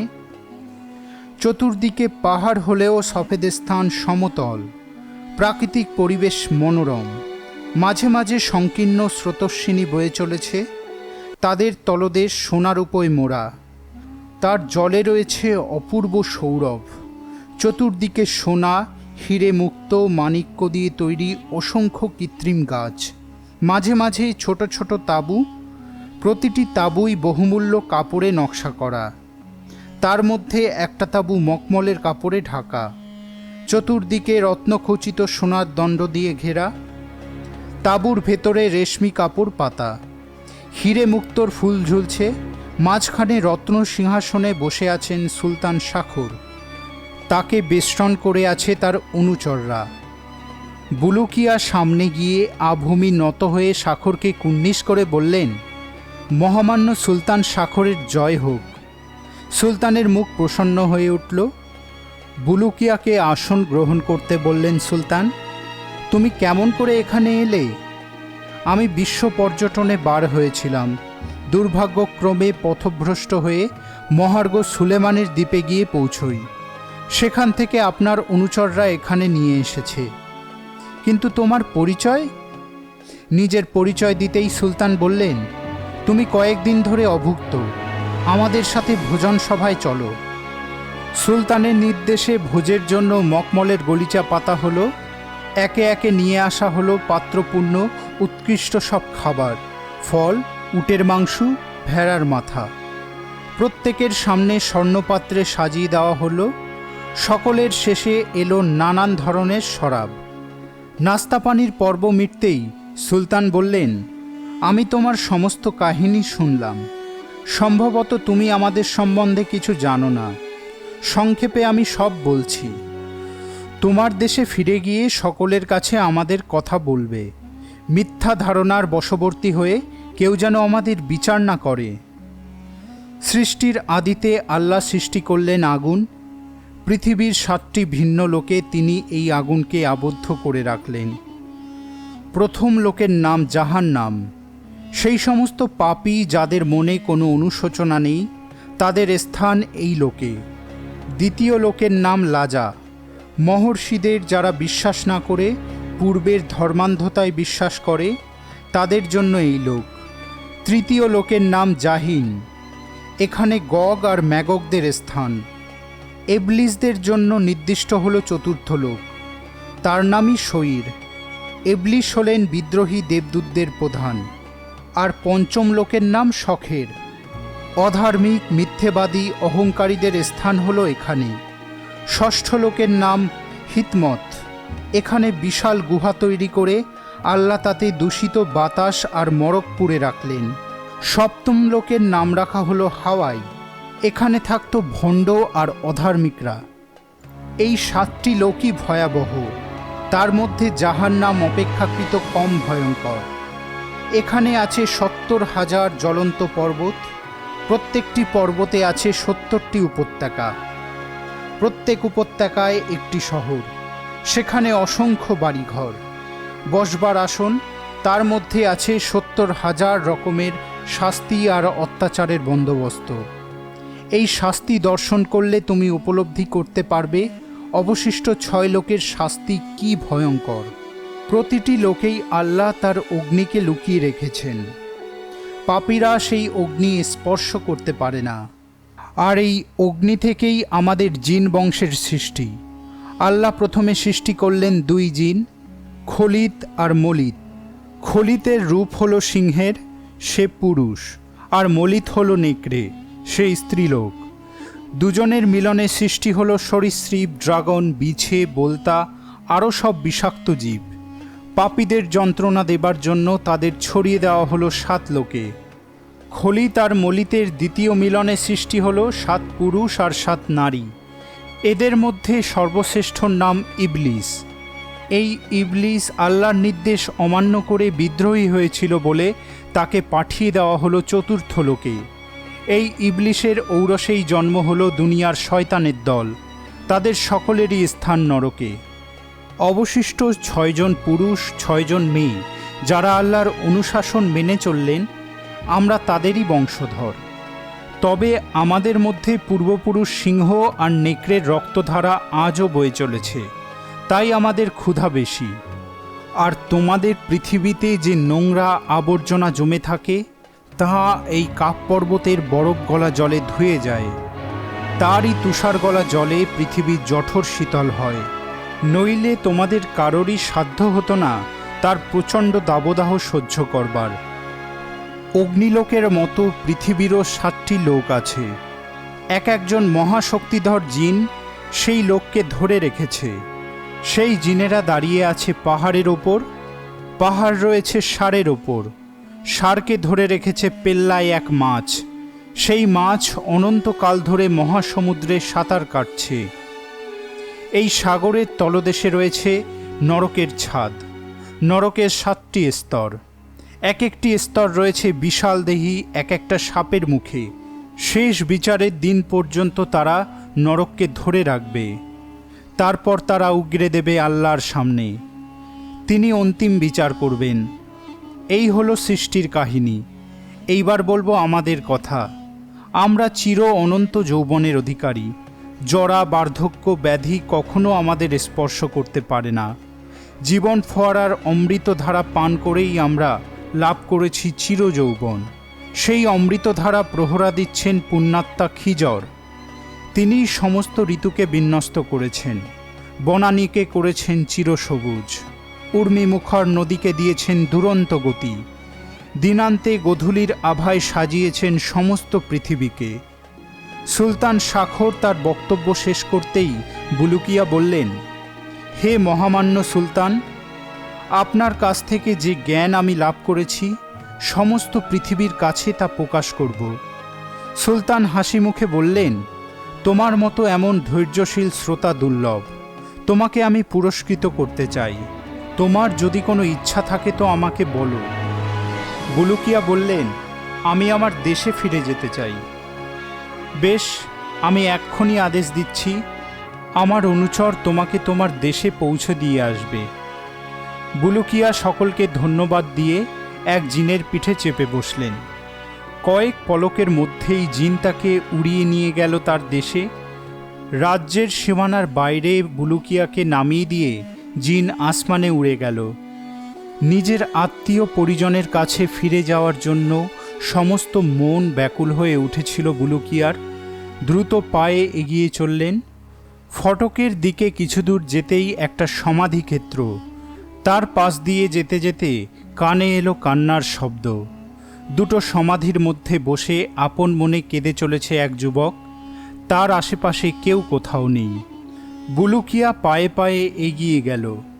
যুবকের চেহারার মধ্যে এমন এক সৌন্দর্য ছিল যা সহজেই ভালো লাগে। তার কাঁধের ওপর হাত রাখতেই মুখ ফেরালো যুবক। তুমি এই নির্জনে বসে এমন করে কাঁদছো কেন দোস্ত? মনে হচ্ছে তোমার মনে গভীর দুঃখ রয়েছে। এখানে তো আর কেউ নেই। আমাকে তোমার দুঃখের কথা বলতে পারো, মনের ভার হালকা হবে। যুবকটি কিছুক্ষণ চুপ করে থেকে বলল, মুসাফির, কেন আপনি আমার জন্যে অযথা নিজেকে বিব্রত করছেন? আমার দুঃখ আমাকেই বইতে দিন। বুলুকিয়া তাকে সান্ত্বনা দেন, দোস্ত, দুঃখের বোঝা যখন একার কাঁধে পড়ে সে ভার বইতে বুক ফেটে যায়। অন্যের সাথে তা ভাগ করে নিলে অনেক হালকা হয়ে যায়। আমার কাছে কোনো সংকোচ করো না। নিজের দোস্ত মনে করে সব কিছু বলো। কে জানে, হয়তো আল্লাহ আমাকে দিয়েই তোমার দুঃখের ভার লাঘব করতে পারেন। বুলুকিয়ার কথা শুনে যুবকটি কিছুক্ষণ চুপ করে বসে রইল। তারপর শুরু করল তার কাহিনী। যুবকটি বলল, আমার নাম জন শাহ। আমার বাবা তিতমুশ বানু ছিলেন আফগানিস্তানের সুলতান। যেমন বিস্তৃত তার সাম্রাজ্য, তেমনি বিশাল তার সৈন্যবাহিনী। বাবার শাসনে প্রজারা ছিল খুব সুখী। ছেলেবেলা থেকেই আমার শিক্ষার প্রতি ছিল পিতার বিশেষ নজর। দেশের একদল শ্রেষ্ঠ পণ্ডিতকে আমার শিক্ষার জন্য নিয়োগ করা হলো। তারা আমাকে নানান বিষয়ে শিক্ষা দিতেন। ধর্ম, দর্শন, সাহিত্য, বিজ্ঞান, জ্যোতিষ। এছাড়াও আমি শিখতাম অস্ত্রচালনা, তীরছোড়া, অশ্বরোহণ। অশ্বরোহণ ছিল আমার সবচেয়ে প্রিয় বিষয়। 15 বছর বয়সে আমি হয়ে উঠলাম দেশের সেরা অশ্বরোহীদের একজন। ঘোড়ায় চড়ে দূর দূরান্তে ঘুরে বেড়াতাম। একদিন পিতা শিকারে গেলেন, আমিও তার সঙ্গী হলাম। জঙ্গলের এক প্রান্তে এসে তাঁবু ফেললাম। 3 দিন ধরে চলল শিকার পর্ব। কত যে জন্তু মারা পড়ল তার আর শেষ নেই। পরের দিন আমরা রাজধানী কাবুলে প্রত্যাবর্তন করব। দুপুরবেলায় তাঁবুর সামনে বসে আছি। আমার সাথে বসেছিল 7 জন সৈন্য। চোখে পড়ল একটি হরিণ শিশু গাছের আড়ালে খেলা করছে। দেখে লোভ হলো। বললাম, যে হরিণ শিশুকে ধরতে পারবে তাকে পুরস্কার দেব। সাথে সাথে আমার সৈনিকরা হরিণ শিশুকে তাড়া করল। আমিও তাদের অনুসরণ করলাম। সকলেই ছুটছি আর ছুটছি। একবার হরিণটাকে প্রায় ধরে ফেলেছি আর কি। হাতের ফাঁক দিয়ে বেরিয়ে গেল। আবার তাড়া করলাম। কত দূরে এসে পড়েছি কে জানে। দেখি সামনে একটা নদী। হরিণ শিশু প্রাণ বাঁচাতে নদীতে ঝাঁপ দিল। মনে হলো এত দূর ছুটে এসে অল্পের জন্য হাতছাড়া হয়ে যাবে হরিণটা। একজনকে তীরে রেখে আমরা সকলে নদীতে ঝাঁপ দিলাম। ওপর থেকে বুঝতে পারিনি নদীতে কি ভয়ঙ্কর স্রোত। মুহূর্তে তার দুরন্ত বেগে ভেসে গেলাম আমরা। সাঁতার কেটে তীরে উঠবার চেষ্টা করলাম, কিন্তু সাধ্য কি ওই দুরন্ত বেগ অতিক্রম করে তীরে গিয়ে পৌঁছই। অসহায়ের মতো ভেসে চললাম। কতক্ষণ সেইভাবে ছিলাম জানি না। ক্রমশই হাত পা অবশ হয়ে আসছিল। বুঝতে পারছিলাম সামনে নিশ্চিত মৃত্যু। আমার আশেপাশে সৈনিকরা ভেসে যাচ্ছিল। তাদের অবস্থাও আমারই মতন। আল্লাহকে ডাকতে আরম্ভ করলাম। ভাগ্য সুপ্রসন্ন ছিল। এক জায়গায় এক বিশাল গাছ নদীর জলে ভেঙে পড়েছিল। সেই গাছ আঁকড়ে ধরে আমরা তীরে গিয়ে উঠলাম। নদীর তীরে যে সৈনিক দাঁড়িয়েছিল বেশ কিছুক্ষণ অপেক্ষা করে যখন আর আমাদের দেখা পেল না, ফিরে গিয়ে বাবাকে সংবাদ দিল আমরা নদীতে ভেসে গিয়েছি। আমি বাবার একমাত্র সন্তান। সৈনিকের কথা শুনে বাবা দুঃখে ভেঙে পড়লেন, আর আমার মার তখন উন্মাদ অবস্থা। এদিকে আমরা নদী থেকে উঠে অল্প কিছু দূর যেতেই দেখি একটা ছোট নদী, সরোবরের মতো শান্ত। একটা লোক নদীর পাড়ে বসেছিল। জনমানবহীন প্রান্তরে মানুষ দেখে খুব আনন্দ হলো। একজন সৈনিক সামনে গিয়ে জিজ্ঞেস করল, এটা কোন জায়গা বলতে পারো? সাথে সাথে লোকটির গলা চিরে একটা কর্কশ তীক্ষ্ণ স্বর বেরিয়ে এলো। ঠিক শিকার ধরবার প্রাক মুহূর্তে যেমন হিংস্র পশুরা চিৎকার করে ওঠে, অজানা আতঙ্কে শিউরে উঠলাম। চোখের পলকে উঠে দাঁড়ালো লোকটা। সাথে সাথে তার দেহটা দুখণ্ড হয়ে গেল। ঊর্ধ্বাঙ্গ লাফাতে লাফাতে এগিয়ে এলো আমাদের দিকে, নিম্নাঙ্গ অন্যদিকে চলে গেল। চতুর্দিক থেকে অসংখ্য অদ্ভুত জীব বেরিয়ে আসতে আরম্ভ করল। প্রত্যেকেই দেহকে বিভক্ত করে আমাদের তাড়া করল। যাদের ধরতে পারল সকলকেই জ্যান্ত খেয়ে ফেলল। আমরা প্রাণপণে ছুটতে আরম্ভ করলাম। কিছু দূর পর্যন্ত আমাদের তাড়া করে তারা ফিরে গেল। আমরা হাঁটতে হাঁটতে এগিয়ে চললাম। দিনের শেষে এক জায়গায় এসে পৌঁছালাম। সেখানকার পরিবেশ যেমন সুন্দর তেমনি মনোরম। চতুর্দিকে বাগান, অসংখ্য ফুলের গাছ। আমি একটা গাছের নিচে বসে আমার সঙ্গীদের পাঠালাম। অল্প পরেই তারা ফিরে এসে বলল, আমরা একটা প্রাসাদ দেখেছি, কিন্তু কোনো মানুষজনের চিহ্ন কোথাও দৃষ্টিগোচর হয়নি। আমি আর অপেক্ষা করলাম না, সঙ্গীদের নিয়ে গেলাম প্রাসাদের দিকে। শ্বেতপাথরের বিশাল প্রাসাদ, চারিদিকে বাগান। প্রাসাদের সম্মুখে বিশাল শামিয়ানা টাঙানো। সামনে প্রকাণ্ড কারুকার্য করা ফটক পার হয়ে প্রাসাদের অভ্যন্তরে প্রবেশ করলাম। ভেতরে একটা বড় ঘর পার হয়ে সভাগৃহের মতো এক মণ্ডপ। একদিকে উঁচু শ্বেতপাথরের বেদি, তার উপর রত্নখচিত এক সিংহাসন। চতুর্দিকে পরপর আসন পাতা। মনে হচ্ছিল সবই প্রস্তুত, শুধু আসন গ্রহণ করার অপেক্ষা। কাউকে কোথাও না দেখতে পেয়ে আমি গিয়ে সিংহাসনে আরোহণ করলাম। আমার সঙ্গীরা বসলো আমার দুপাশে। গৃহে ফেরার জন্য সকলের মন উদ্গ্রীব হয়ে উঠেছিল। কি করে কেমন করে রাজধানীতে প্রত্যাবর্তন করব কিছুই বুঝে উঠতে পারছিলাম না। হঠাৎ কানে এলো প্রাসাদের বাইরে তুমুল গর্জন। মনে হচ্ছে শব্দের তরঙ্গ এসে আছড়ে পড়েছে প্রাসাদ অভ্যন্তরে। একটু পরেই বিশাল এক বাদরের দল সামনের ফটক দিয়ে মণ্ডপে প্রবেশ করল। এক একজনের আকৃতি এক এক রকম। মনে হলো আর রক্ষা নেই, এবার এই বাদর দলের হাতেই মৃত্যুবরণ করতে হবে।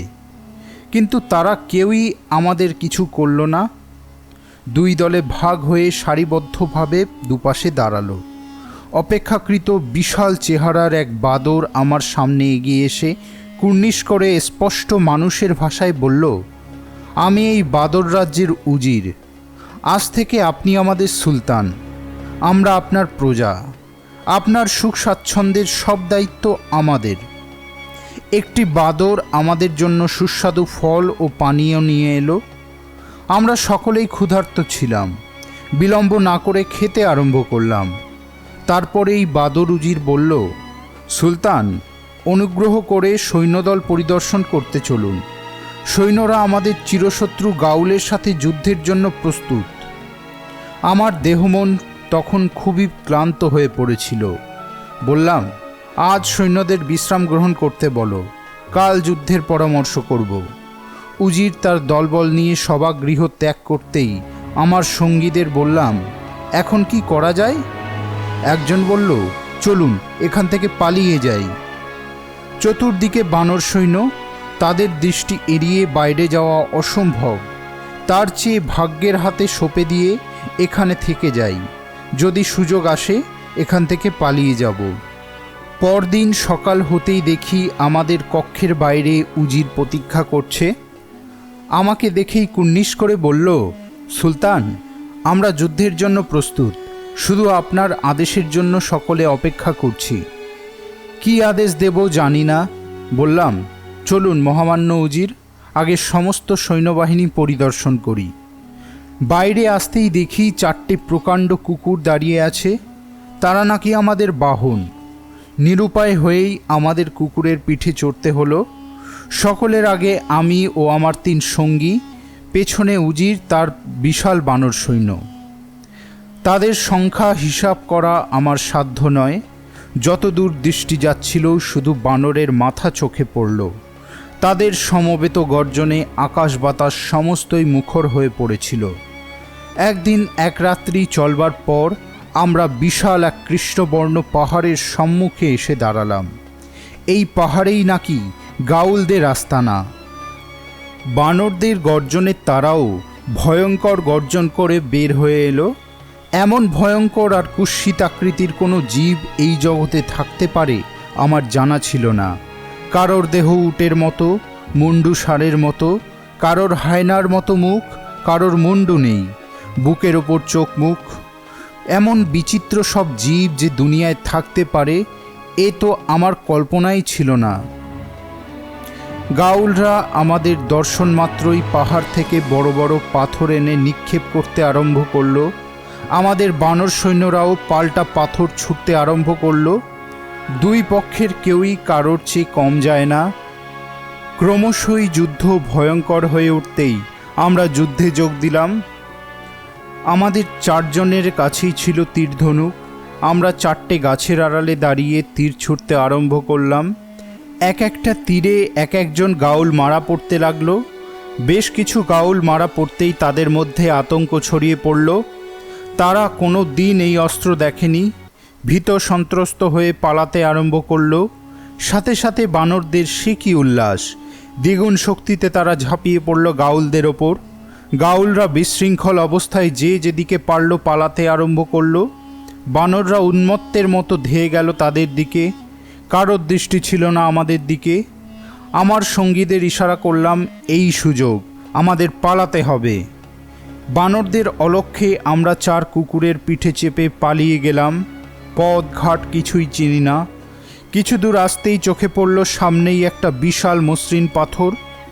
সূর্যের আলোয় সমস্ত পাথরটা ঝলমল করছে।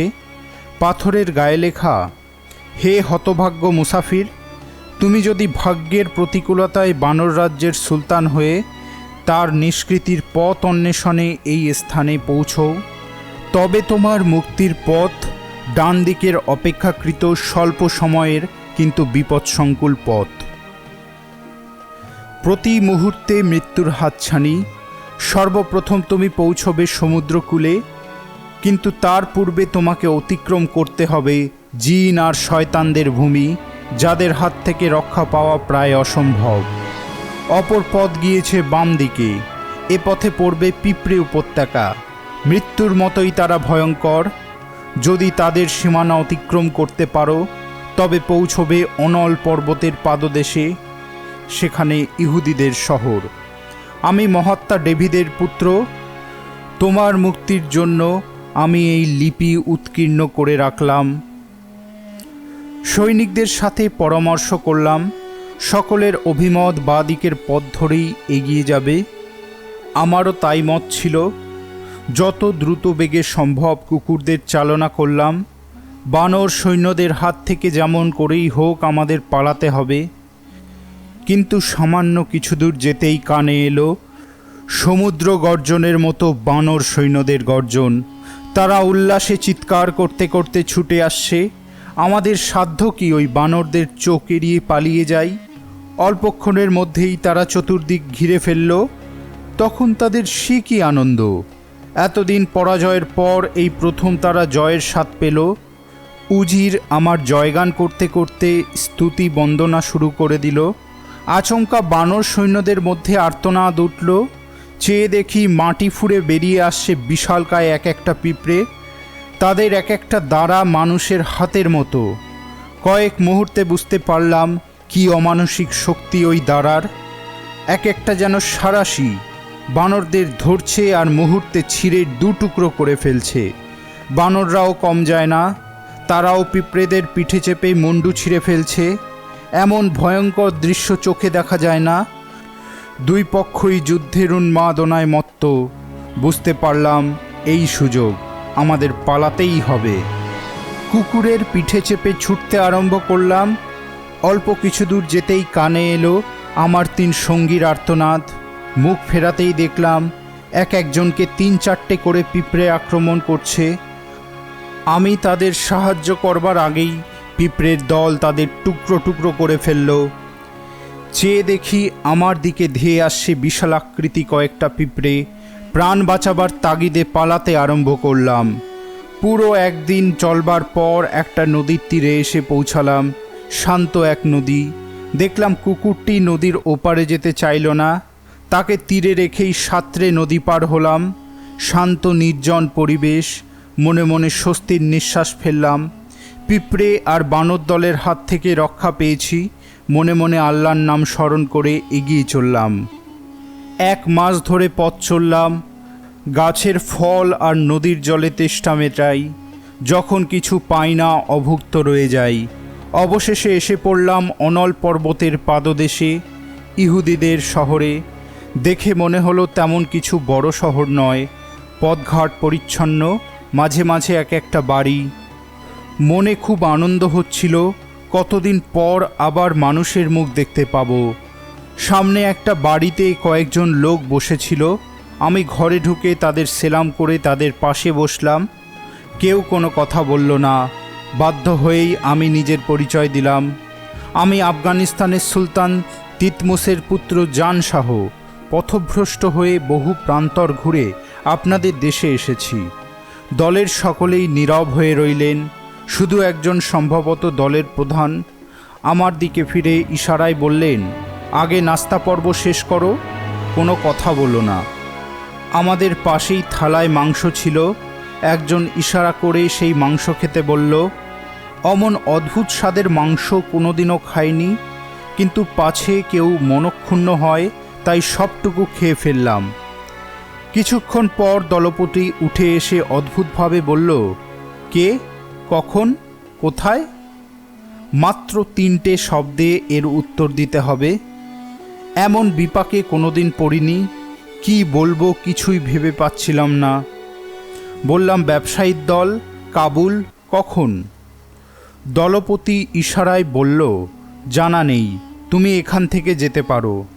অগত্যা ঘর থেকে বেরিয়ে এলাম। পথে নেমে 2-4 জনের সাথে দেখা হলো। কাউকে কিছু প্রশ্ন করলেই ইশারা করছে। সব কিছুই আমার কেমন যেন অদ্ভুত লাগছিল। কি করব ভাবতে ভাবতে কিছু দূর যেতেই দেখি এক জায়গায় একটি লোক চিৎকার করছে, যদি কেউ মাত্র 1 প্রহর কাজ করে 1000 দিনার আর সুন্দরী বাদী পেতে চাও, আমার সাথে চলে এসো। লোকটির কথা শুনে মনে হলো কপর্দক শূন্য আমি যদি 1000 দিনার পাই তাহলে ক্ষতি কি? একটি বার ভাগ্যের নিরীক্ষা করে দেখি। লোকটির কাছে গিয়ে বললাম, আমি তোমার সঙ্গী হতে চাই। লোকটি কোনো কথা না বলে আমার হাত ধরে নিয়ে চলল। একটা বড় বাড়িতে নিয়ে এসে দাঁড়ালো। দেখে মনে হলো কোনো ধনীর বাড়ি। একজন বৃদ্ধ সেখানে বসেছিল। লোকটি তার কাছে গিয়ে বলল, একে পেয়েছি, মনে হচ্ছে ভিনদেশী। বুড়ো আমাকে তার পাশে বসালো, নানান উপাদেয় খাবার ও পানীয় এনে দিল। কতদিন পর এমন খাবার খেলাম। খাওয়া শেষ হতেই বৃদ্ধ আমাকে নূতন পোশাক পরতে দিল। সাজগোজ হতেই একটা সুন্দরী মেয়ে এসে দাঁড়ালো। দেখে ভালো লাগলো। বৃদ্ধ বলল, মেয়েটি কুমারী, আজ থেকে তুমিই এর মনিব। আমাদের দুজনকে বৃদ্ধ এক শয়ন কক্ষে এনে পৌঁছে দিল। সে রাতে মেয়েটি আমাকে সত্যিই আনন্দ দিল। 3 দিন স্বপ্নের মতো কেটে গেল। চতুর্থ দিন সকালে বৃদ্ধ ডেকে পাঠালো, এইবার তোমাকে কাজ করতে হবে। কি কাজ কিছুই জানি না, তবু বললাম আমি প্রস্তুত। দুজন দাসগোছের লোক আমাকে খচ্চরের পিঠে চাপিয়ে শহরের বাইরে একটা উঁচু পাহাড়ের ওপর নিয়ে গেল। খচ্চর থেকে নেমে তাদের একজন খচ্চরটার পেটে বিরাট একটা ছুরি বসিয়ে দিল। ছটপট করতে করতে খচ্চরটা মারা পড়তেই তার পেট থেকে সব কিছু বার করে পরিষ্কার করে ফেলল। তারপর বলল, তুমি এর ভেতর ঢুকে যাও, আমরা সেলাই করে দেব। একটু পরে বিরাট একটি বাজ পাখি এসে তোমাকে ছো মেরে তুলে নিয়ে যাবে ওই পাহাড়ের মাথায়। ওরবার সময় তুমি একটুও নড়বে না, তাহলে তোমাকে ফেলে দেবে পাখিটা। পাহাড়ের মাথায় তোমাকে নামতেই তুমি চটপট করে এই ছুরি দিয়ে পেট কেটে বেরিয়ে আসবে। দেরি হলে তোমাকে খচ্চর ভেবে ছিঁড়ে ফেলবে। তুমি পাহাড়ের মাথায় দেখতে পাবে অসংখ্য হীরে মণিমুক্ত। উপর থেকে সেগুলো নিচে ফেলে তুমি নেমে আসবে। তাদের কথা মতো আমি খচ্চরের পেটের মধ্যে ঢুকে পড়লাম। যথারীতি বাজ পাখি আমাকে নিয়ে গেল পাহাড়ের চূড়ায়। আমি তৎক্ষণাৎ পেট কেটে বেরিয়ে এলাম। একটা জীবন্ত মানুষ দেখে ভয় পেয়ে পালিয়ে গেল পাখিটা। চারিদিক চেয়ে দেখলাম সত্যি অসংখ্য হীরেমুক্ত চারিদিকে ছড়িয়ে রয়েছে। সেগুলো আমি ছুঁড়ে ছুঁড়ে নিচে ফেলে দিলাম। দেখলাম দুজন দাস সেগুলো বস্তায় ভরে নিয়ে খচ্চরের পিঠে চাপিয়ে শহরের দিকে ফিরে গেল। আমার দিকে ফিরেও তাকালো না। আমি নামবার জন্য এগোতেই চমকে উঠলাম, এ আমি কোথায় এসেছি? চারিদিকে খাড়াই পাহাড় নেমে গিয়েছে। এমন খাড়াই দিয়ে নামা তো দূরের কথা, পা রাখাই অসম্ভব। বুঝতে পারলাম 1000 দিনার আর সুন্দরীর লোভ দেখিয়ে বুড়ো আমাকে দিয়ে ওই রত্ন পাথর সংগ্রহ করল। এখন আমি কি করব কিছুই বুঝে উঠতে পারছিলাম না। ভীত আতঙ্কগ্রস্ত হয়ে দীর্ঘক্ষণ সেখানে বসে রইলাম। বুঝতে পারছিলাম সামনে নিশ্চিত মৃত্যু। তিলে তিলে আমাকে এখানে এই নির্জন পাহাড়ের চূড়ায় আত্মীয় পরিজনহীন অবস্থায় মৃত্যুবরণ করতে হবে। ওই বাজ আর শকুনের খাদ্য হবে আমার দেহটা। কতক্ষণ সেখানে বসেছিলাম জানি না। এক সময় উঠে দাঁড়ালাম। ঠিক করলাম মরতে যখন হবেই তখন শেষ চেষ্টা করে দেখি, যদি কোথাও কোনো পথের সন্ধান পাওয়া যায়। শহরের দিকে নামা অসম্ভব। বিপরীত দিকে সারিবদ্ধ পাহাড়ের শ্রেণী। কোথায় এ পাহাড় শেষ হয়েছে কে জানে। সন্তর্পণে নামতে আরম্ভ করলাম। প্রতি মুহূর্তে মনে হচ্ছিল এই বুঝি পা পিছলে অতল গহ্বরে হারিয়ে যাব। কখনো বুকে হেঁটে, কখনো হামাগুড়ি দিয়ে, কখনো শুধুমাত্র একটা পাথরের কানা ধরে কিভাবে যে পরের পাহাড়টায় এসে পৌঁছালাম সে শুধু আল্লাহই জানেন। দেখলাম পাহাড়ের ওপর দিয়ে সোজা পথ চলে গিয়েছে। চড়াই উতরাই থাকলেও পথ তেমন দুর্গম নয়। কিছু দূর যেতেই চোখে পড়ল গাছপালা। কোনো জনমানবের চিহ্ন খুঁজে পেলাম না। পুরো 2 মাস হেঁটে চললাম। অবশেষে এসে পৌঁছলাম এক উপত্যকায়।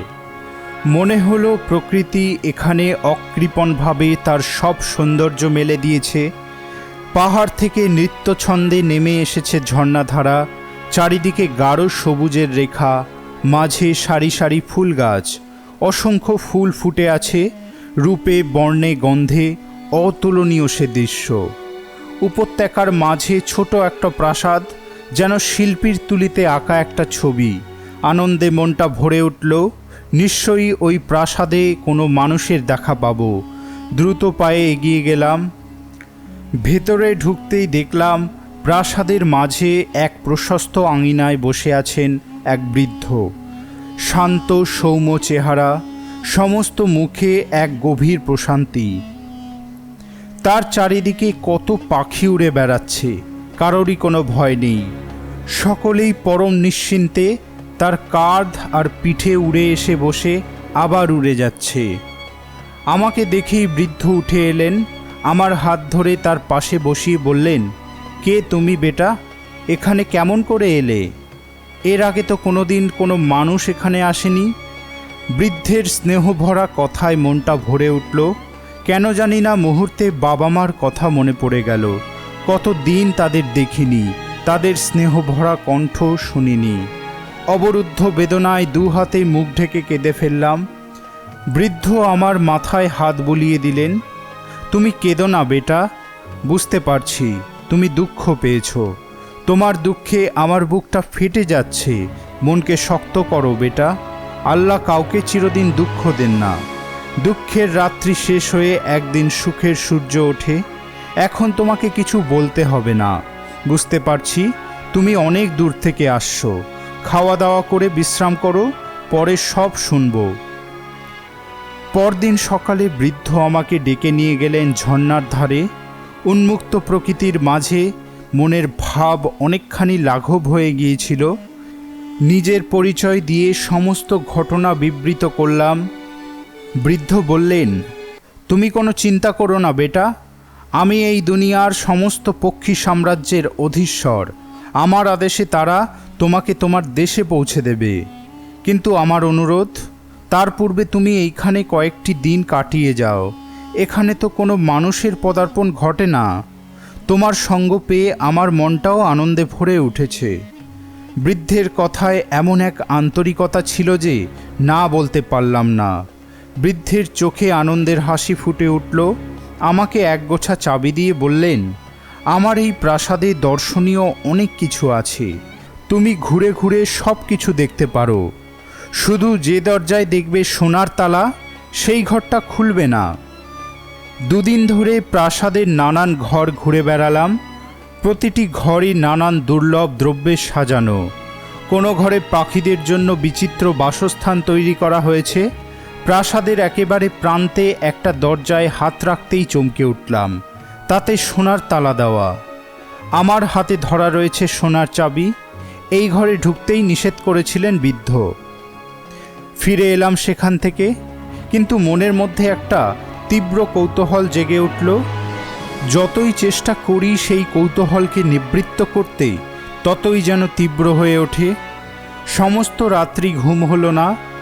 মনে হলো ওই বদ্ধ ঘরের রুদ্ধদ্বার আমাকে প্রবলভাবে আকর্ষণ করছে।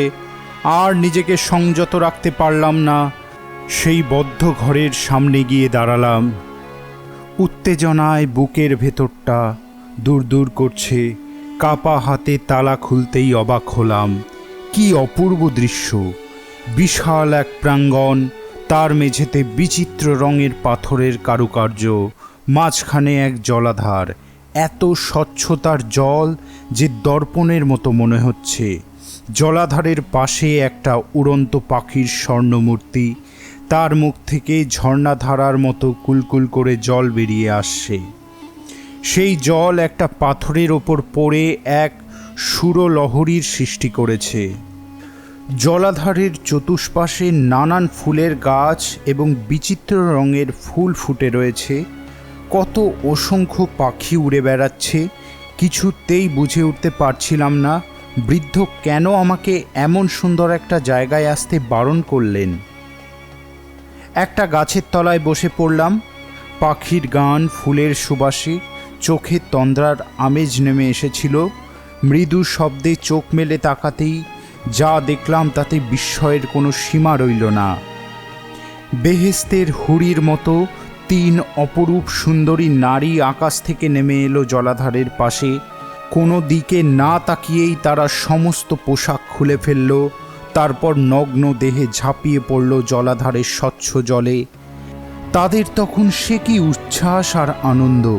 পরস্পরের দিকে জল ছেটায়, সাঁতার কাটে, হাসির তরঙ্গ তুলে ডুব দেয়। সেই দৃশ্য দেখতে দেখতে আমিও যেন কেমন চঞ্চল হয়ে উঠেছিলাম। নিজের অজান্তে কখন যে জলাধারের পাশে এসে দাঁড়িয়েছি খেয়াল করিনি। হঠাৎ 3 রূপসীর দৃষ্টি পড়ল আমার দিকে। মুহূর্তে তারা চিৎকার করে জল থেকে উঠে যে যার পোশাক পরে একটা বড় গাছের মাথায় উঠে পড়ল। মাটিতে দাঁড়িয়ে আমি তাদের দিকে চেয়ে বললাম, তোমরা আমাকে দেখে অকারণে ভয় পাচ্ছ। আমি সুলতান পুত্র জান শাহ। কিন্তু কে তোমরা? 3 জনের মধ্যে সবচেয়ে কনিষ্ঠ মেয়েটি জবাব দিল, আমরা 3 বোন। আমাদের বাবা সুলতান নাসের। আমার বাবা থাকেন হীরক প্রাসাদে। এখানে আমরা জলবিহার করতে আসি। মেয়েটির কথা আমার খুব ভালো লাগলো। বললাম, তোমাদের জলবিহার তো এখনো শেষ হয়নি, এসো একসাথে সকলে আনন্দ করব। মেয়েটি হেসে উঠল। মনে হলো জলতরঙ্গে যেন সুর বেজে উঠল। হাসি থামিয়ে সে বলল, তুমি আমাদের অপরিচিত। কোনো অপরিচিত যুবকের সাথে কি কোনো যুবতী জলবিহার করতে পারে? তীব্র উৎকণ্ঠায় বললাম, কেমন করে তোমাদের সাথে পরিচয় হবে? আমাদের হীরক প্রাসাদে এসো, সেখানেই আমার সাথে তোমার পরিচয় হবে। 3 সুন্দরী আর অপেক্ষা করল না। যেমন বাতাসে ভেসে এসেছিল তেমনি বাতাসে ভেসে চলে গেল। মুহূর্তে মনে হলো আমি যেন সব হারালাম। আমার হৃদয়ের কলিজাটুকু উপড়ে নিয়ে গেল। আর্তনাদ করে জ্ঞান হারিয়ে মাটিতে লুটিয়ে পড়লাম। যখন জ্ঞান হলো, চেয়ে দেখলাম আমার মাথার পাশে বসে আছেন সেই বৃদ্ধ। ভাবলাম হয়তো তিনি ক্রুদ্ধ হবেন। তিনি স্নেহের স্বরে বললেন, বেটা, আমি তোমাকে এখানে আসতে বারণ করেছিলাম, কিন্তু তুমি আমার কথা শুনলে না। কি জবাব দেব আমি? বৃদ্ধের হাত ধরে হাউ হাউ করে কেঁদে ফেললাম। ওকে ছাড়া আমি বাঁচব না চাচা। বৃদ্ধের মুখ গম্ভীর হয়ে উঠল। তা হয় না বেটা। সুলতান নাসেরের কন্যাকে পাওয়া অসম্ভব। তুমি নিজের রাজ্যে ফিরে যাও। সেখানে অনেক সুন্দরীর সন্ধান পাবে। তাদের কাউকে শাদী করো। আমি বৃদ্ধের পায়ে লুটিয়ে পড়লাম। চাচা, আমি যে আমার সমস্ত দিল ওর পায়ে লুটিয়ে দিয়েছি। যেমন রূপ তেমনি মধুর কণ্ঠস্বর। আপনি আমাকে শুধু হীরক প্রাসাদে যাবার পথ বলে দিন। বৃদ্ধ কিছুক্ষণ চুপ করে থেকে বললেন, বুঝেছি, তুমি সুলতানের কনিষ্ঠ কন্যা শামশাহর প্রেমে পড়েছ। শোনো, ওকে পাবার একটি মাত্র উপায় আছে। কাল তুমি বাগিচায় কোনো গুপ্ত স্থানে লুকিয়ে থাকবে। যখন 3 শাহজাদি জলে নামবে, তুমি চুপি চুপি এসে শামশাহের পোশাকটা তুলে নেবে। মনে রেখো, সেই পোশাক পাবার জন্য তোমার কাছে অনেক অনুনয় বিনয় করবে, নানান প্রলোভন দেখাবে। কিন্তু তুমি বলবে, পক্ষী সাম্রাজ্যের সম্রাট মহামান্য শেখ আসুন, তারপর পোশাক দেব। মনে রেখো, একবার যদি ওই পোশাক হাতছাড়া হয়ে যায়, আর কোনো দিন শামশাহকে পাবে না। তারপর আমি গিয়ে তোমার মনের ইচ্ছা পূর্ণ করব। পরদিন আমি গিয়ে লুকিয়ে রইলাম একটা বড় গাছের আড়ালে। খানিক পরেই আসমান থেকে নেমে এলো 3 শাহজাদি। আমার প্রিয়তমার দিকে তাকাতেই মনে হলো ও যেন নার্গিস আর আমি বুলবুল। আমার প্রেমের অর্ঘ্য পূর্ণ করে দিই ওকে। যেতে গিয়েও থমকে গেলাম। মনে পড়ে গেল বৃদ্ধের উপদেশ, সামান্য ভ্রান্তিতেই চিরদিনের মতো হারাতে হবে আমার প্রিয়তমাকে। আমি নিঃশব্দে বসে রইলাম। 3 শাহজাদি তাদের পোশাক খুলে ফেলল। তারপর জলে নামতেই আমি সন্তর্পণে এগিয়ে গেলাম। তারপর ক্ষিপ্র হস্তে তাদের পোশাক তুলে নিলাম।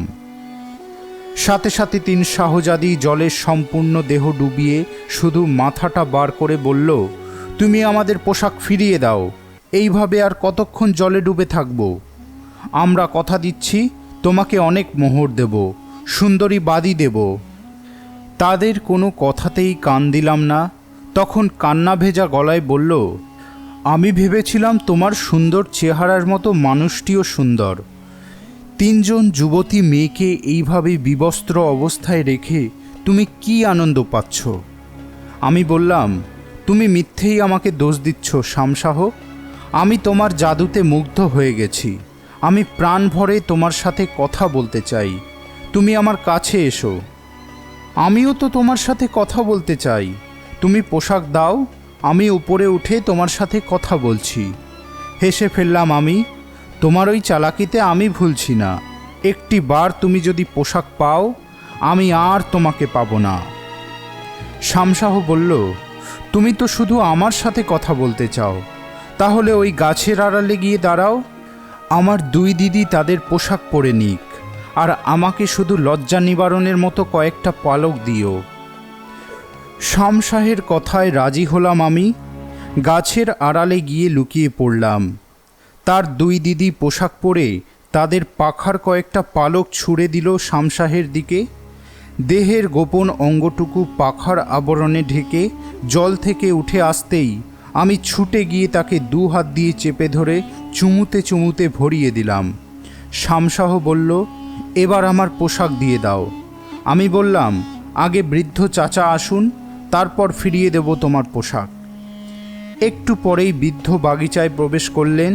তাড়াতাড়ি উঠে দাঁড়িয়ে আমরা সকলে তাকে সেলাম করলাম। বৃদ্ধ শামশাহর সামনে এসে বললেন, বেটি, জানশাহকে কি তোমার পছন্দ হয়েছে? রূপে গুণে বংশমর্যাদায় ও তোমার চেয়ে কোনো অংশে কম নয়।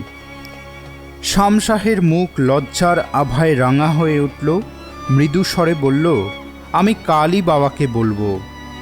আশা করি তোমার বাবা অমত হবে না।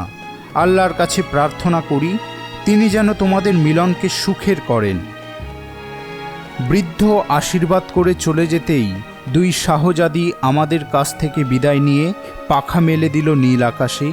বাগিচায় শুধু আমরা দুজন। এবার আর জলবিহারে কোনো আপত্তি করল না শামশাহ। পরদিন প্রভাত হতেই শামশাহর ডাকে ঘুম ভেঙে গেল।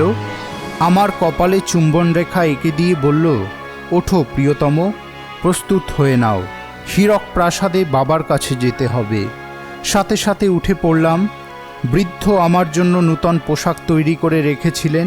সেই পোশাক পরে শামশাহকে নিয়ে বৃদ্ধর সামনে গিয়ে দাঁড়ালাম। তার সাহায্য ছাড়া আমি কখনো শামশাহকে পেতাম না। আমাদের দুজনকে বুকে টেনে নিলেন তিনি। তার কাছ থেকে বিদায় নিয়ে প্রাসাদের বাইরে এসে দাঁড়ালাম। শামশাহ তার পাখা মেলে দিয়ে বলল, তুমি আমার পিঠের ওপর উঠে বসো, আমি তোমাকে উড়িয়ে নিয়ে যাব। শামশাহর পিঠে ভর দিয়ে আসমানে উড়ে গেলাম। এ এক অন্য জগৎ। এতদিন ভূমি থেকে আসমান দেখেছি, আজ আসমান থেকে নিচের পৃথিবীকে চেয়ে দেখলাম। কি অপূর্ব তার রূপ! পাহাড়, নদী, জঙ্গল পেরিয়ে অল্পক্ষণের মধ্যেই পৌঁছে গেলাম হীরক প্রাসাদে। প্রাসাদের সামনে এসে নামতেই সুলতানের জিন প্রহরীর দল আমাকে জয়ধ্বনি করে উঠল। কয়েকজন সুলতানকে সংবাদ দিতে ছুটে গেল। আমরা সুলতানের সামনে গিয়ে দাঁড়াতেই তিনি আমাদের বুকে টেনে নিলেন। বেগম এসে আমাদেরকে আদর করলেন। আমার মাথায় পরিয়ে দেওয়া হলো বিশাল হীরের মুকুট। বুঝতে পারলাম তাদের খুবই পছন্দ হয়েছে। 3 দিন ধরে চলল উৎসব আর সমারোহ। আমার সমস্ত মন গৃহে ফেরার জন্য ব্যাকুল হয়ে উঠেছিল। সুলতানকে বললাম, আপনি আমাকে বাবার রাজ্যে ফিরে যাওয়ার অনুমতি দিন। দীর্ঘদিন আমি পরবাসী। সুলতান বললেন, শামশাহ আমার সবচেয়ে প্রিয় বেটি, তুমি মাঝে মাঝে তাকে নিয়ে এসো।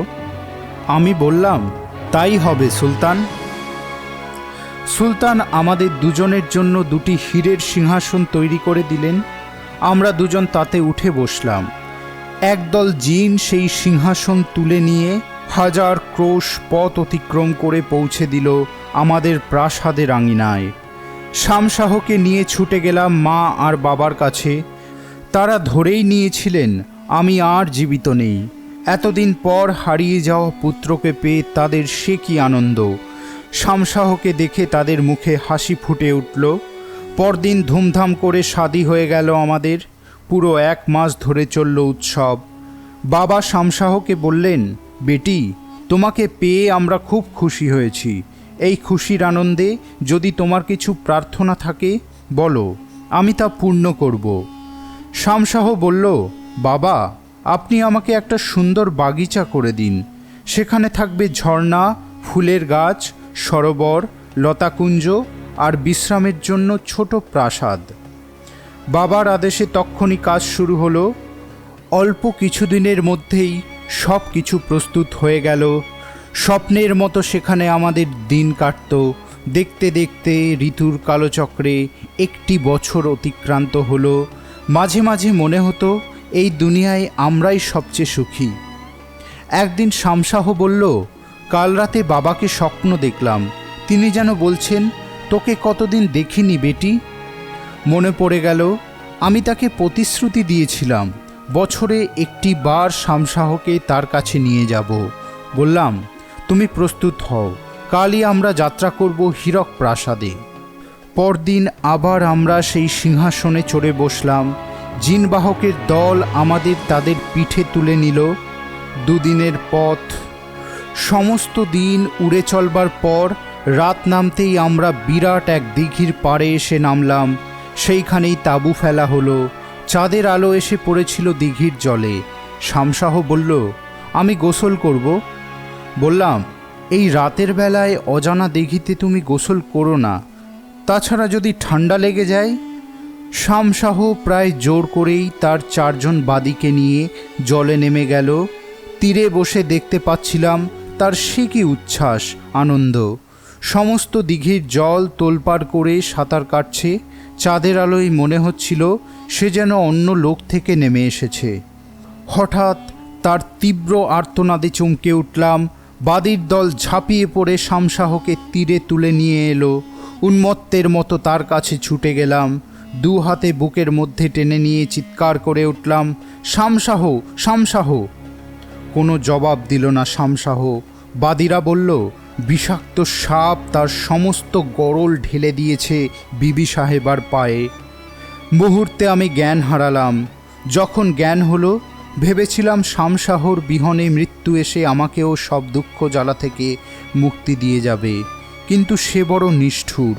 দুঃখের সমুদ্রে আমাকে ভাসিয়ে দিল, রেহাই দিল না। এখন কবে শামসাহর সাথে মিলিত হব তারই প্রতীক্ষায় আছি। তাই ঘরবাড়ি, আত্মীয় পরিজন ত্যাগ করে এখানে আছি। এই সমাধিটা শামসাহর, পাশেরটা আমার। জীবনেও যেমন আমরা এক ছিলাম, মৃত্যুতেও আমরা এক হয়ে যাব। জানশাহ তার কাহিনী শেষ করতেই দীর্ঘক্ষণ কথা বলতে পারলেন না বুলুকিয়া।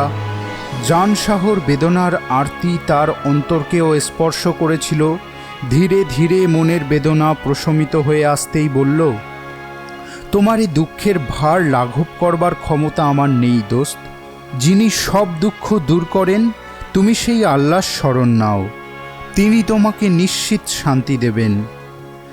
জানশাহর কাছ থেকে বিদায় নিয়ে নিজের প্রাসাদে ফিরে গেলেন বুলুকিয়া। এতক্ষণ রানী যমলিকার গল্পে তন্ময় হয়েছিল হাসিব। রানী কাহিনী শেষ করতেই বলল, তারপর বুলুকিয়ার কি হলো? রানী যমলিকা বললেন, তারপর কি হলো আমি আর জানি না। হাসিব বলল, এ গল্প বড় বিষাদের। রানী যমলিকা বললেন, তুমি আমার সাথে থাকো, আমি তোমাকে এমন গল্প বলবো যাতে কোনো বিষাদ নেই, দুঃখ নেই, শুধু আছে আনন্দ। হাসিবের মনে হলো রানীর গল্প শুনবার জন্য তাকে আরও কতদিন এখানে থাকতে হবে কে জানে, কিন্তু গৃহে তার মা বিবি রয়েছে, চোখের জলে তাদের বুক ভাসছে। রানীকে বলল, আপনি আমাকে গৃহে ফিরে যাবার অনুমতি দিন, বহুদিন আমি সকলকে ছেড়ে এসেছি। রানী যমলিকা বললেন, তোমাকে ছেড়ে দিতে খুব দুঃখ হচ্ছে, কিন্তু তোমার আত্মীয় পরিজনরা তো তোমার পথ চেয়ে বসে আছে। তুমি তবে গৃহে ফিরে যাও। তবে তোমাকে একটা প্রতিশ্রুতি দিতে হবে, কোনো দিন তুমি হামামে বা প্রকাশ্য স্থানে স্নান করতে পারবে না। এই প্রতিশ্রুতি ভাঙলে তোমার সর্বনাশ হবে। রানী যমলিকা হাসিবকে নানা উপহার দিয়ে পৃথিবীতে পাঠিয়ে দিলেন। হারানো ছেলেকে ফিরে পেয়ে তার মা আর বিবির সে কি আনন্দ। সেই সব কাঠুরের দল যারা হাসিবকে গর্তের মধ্যে ফেলে দিয়ে পালিয়ে এসেছিল, তারা যখনই জানতে পারল, তারা খুব ভয় পেয়ে গেল। যদি হাসিব কোতোয়ালের কাছে গিয়ে নালিশ করে, তবে সকলেরই গর্দান যাবে। তাদের সকলেই মধু বেচে বেশ কিছু আয় করেছিল, সেই অর্থে ব্যবসা করে বেশ ধনীও হয়ে উঠেছিল। প্রত্যেকেই এক থলে দিনার কিছু উপহার নিয়ে হাসিবকে বলল, তুমি মাপ করো ভাই, আমরা মধুর হাড়ি পেয়ে তোমার কথা ভুলেই গিয়েছিলাম। তুমি ফিরে আসতে পেরেছ দেখে খুব আনন্দ হচ্ছে। এই দিনার আর কিছু উপহার তোমার জন্য নিয়ে এসেছি। কিন্তু হাসিবের মনে কারো প্রতি কোনো রাগ ছিল না, বন্ধুর মতোই সকলকে আপ্যায়ন করল। রানী যমলিকার দেওয়া উপহার আর কাঠুরেদের দেওয়া দিনার দিয়ে ব্যবসা শুরু করল। ভাগ্য সুপ্রসন্ন। অল্প দিনের মধ্যেই শহরের সবচেয়ে ধনীদের মধ্যে একজন হয়ে গেল হাসিব। একদিন ব্যবসার কাজকর্ম সেরে বাড়ি ফিরছিল হাসিব। পথের ধারে বিরাট হামাম। হামামের মালিক রোজই দেখে হাসিবকে, চেনা হয়ে গিয়েছিল তার। অন্য দিনের চেয়ে আগে বাড়ি ফিরতে দেখে হামামের মালিক বলল, মালিক, এই গরিবের হামামে তো শহরের সকলে এলো, শুধু আপনারই পায়ের ধুলো পড়ল না। আজ আসুন জনাব। না জনাব, হামামে গোসল করতে আমার নিষেধ আছে। হামামের মালিক ভাবল তাকে এড়িয়ে যাবার জন্য এসব কথা বলছে হাসিব। সকাল থেকে তেমন খদ্দের আসেনি, যেমন করেই হোক হাসিবকে পকড়াও করতেই হবে। ধনী লোক, 2-4 পয়সা কামানো যাবে। উঠে গিয়ে হাসিবের 2 হাত চেপে ধরল। আপনি একবার গোসল করলেই বুঝতে পারবেন এখানে কত আরাম, তখন আর অন্য কোথাও যাবেন না। হাসিব রানী যমলিকার কাছে শপথ করেছিল কোনো দিন হামামে গোসল করবে না। আজ সেই শপথ ভাঙবে কেমন করে? সে হামামের মালিকের হাত ধরে বলল, দোস্ত, হামামে গোসল করলে আমার মহা বিপদ হবে। হামামের মালিক হাসিবের কথা বিশ্বাস করল না। মনে মনে ভাবল, তোমার ওই সব আজগুবি কথায় আমি বিশ্বাস করছি না। যেমন করে পারি তোমাকে হামামে ঢোকাবই। ঠিক আছে জনাব, সবাই যা দেয় আপনি তার থেকে কিছু কম দেবেন। হাসিবের মহাবিপদ। লোকটাকে এড়াবার জন্য হনহন করে হাঁটতে আরম্ভ করল। হামামের মালিক দেখে খদ্দের যে হাতছাড়া হয়ে যায়, পেছন থেকে চেঁচিয়ে উঠল, আল্লাহর নামে বলছি, আপনি যদি আমার হামামে না আসেন তবে আমার সব কটা বিবিকে তালাক দেব। থমকে দাঁড়িয়ে পড়ল হাসিব। এ তো মহাবিপদ। গোসল করলে রানী যমলিকার শপথ ভাঙতে হয়, আবার না করলে লোকটা যে বিবিকে তালাক দেবে। ততক্ষণে বাজারের লোকজন জড়ো হয়ে গিয়েছে। সবাই বলল, একবার গোসল করবে তার জন্য এত ভাবনা চিন্তার কি আছে? চলো চলো, ঠিক আছে, তুমি যখন যাবে না আমরাই নিয়ে যাচ্ছি। হাসিবকে তুলে নিয়ে গোসলখানার ভেতরে চৌবাচ্চায় ফেলে দিল। হাসিব প্রাণ বাঁচাতে যতই চেঁচামেচি করে ততই তারা তাকে চেপে ধরল। শেষে সব পোশাক খুলে এমন জায়গায় লুকিয়ে ফেলল যে হাসিবের আর পালাবার পথ রইল না। অনেকক্ষণ ধরে হামামের লোকজন তাকে গোসল করালো, তারপর নূতন পোশাক পরিয়ে দিল। হামামের মালিক হাসি মুখে বলল, এই তো গোসল করলেন, কী বা বিপদ হলো বলুন? নয়তো শুধু শুধু 3টে বিবি হাতছাড়া হয়ে যেত। হাসিবের মুখে কোনো কথা নেই। রানী যমলিকা যদি তার ওপর ক্রুদ্ধ হন তাহলে কি বিপদ হবে কে জানে। সবেমাত্র বাইরে বেরিয়েছে, এমন সময় একদল ঘোড়সওয়ার এসে চারিদিক থেকে ঘিরে ফেলল তাকে। সকলেই সুলতানের সৈনিক। কিছু বোঝার আগেই হাসিবকে ঘোড়ায় তুলে নিল। তারপরেই ঘোড়া ছুটিয়ে দিল রাজপ্রাসাদের দিকে। প্রাসাদের আঙিনায় নামতেই হাসিব দেখল সামনেই উজির দাঁড়িয়ে আছেন। তাকে দেখেই খাতির করে বলল, আসুন জনাব, আমরা আপনার জন্যে অপেক্ষা করছি। কি ব্যাপার কিছুই বুঝে উঠতে পারল না হাসিব। উজির তাকে নিয়ে এলেন সুলতানের কক্ষে। বিশাল পালঙ্কে শুয়েছিলেন সুলতান, সমস্ত দেহ কাপড়ে ঢাকা। কক্ষের মধ্যে আরও কয়েকজন দাঁড়িয়ে আছে। উজির বললেন, আমরা অত্যন্ত বিপদে পড়ে আপনার শরণাপন্ন হয়েছি। আমাদের সুলতান কারজাদান কুষ্ঠ ব্যাধিতে আক্রান্ত হয়ে মৃত্যুশয্যায়। দেশের শ্রেষ্ঠ হাকিমরা কেউ এই রোগ নিরাময় করতে পারেনি। আপনি মহাজ্ঞানী ড্যানিয়েলের পুত্র, একমাত্র আপনিই পারেন সুলতানকে ব্যাধিমুক্ত করতে। হাসিব ভয়ে ভয়ে বলল, আমি ড্যানিয়েলের পুত্র ঠিকই, আমার বাবা ছিলেন সর্ববিদ্যায় পারদর্শী, কিন্তু আমি শাস্ত্রচর্চায় মনোযোগী হইনি, খেলাধুলাতেই দিন কাটিয়েছি, চিকিৎসাবিদ্যার কিছুই জানি না। উজির গম্ভীর গলায় বললেন, আপনি মিথ্যে কথা বলছেন। আমরা জানি একমাত্র আপনিই পারেন সুলতানের এই মহাব্যাধি নিরাময় করতে, কারণ পাতালের রানীর সাথে আপনার পরিচয় আছে। রানীর বুকের দুধ খেলে যে কোনো দুরারোগ্য ব্যাধি কয়েক মুহূর্তে সম্পন্ন আরোগ্য হয়। রানীর সাথে আমার পরিচয় আছে সে কথা গোপন করবার জন্য বললাম। কে পাতালের রানী? আমি তো কখনো তার নাম শুনিনি। উজির ধমক দিয়ে উঠল, মিথ্যে কথা বলবেন না। প্রাচীন পুঁথিতে লেখা আছে, যে পাতালের রানীর সাথে সাক্ষাৎ করবে তার নির্মাঙ্গ কৃষ্ণবর্ণ হয়ে যাবে। আমার গুপ্তচররা ছড়িয়ে রয়েছে প্রতিটি হামামে, আপনাকে দেখা মাত্রই আমাকে সংবাদ দিয়েছে। হাসিব বলে উঠল, জন্ম থেকেই আমার নির্মাঙ্গ কৃষ্ণবর্ণ। এইবার ক্রোধে উজিরের সমস্ত মুখ রক্তবর্ণ হয়ে উঠল।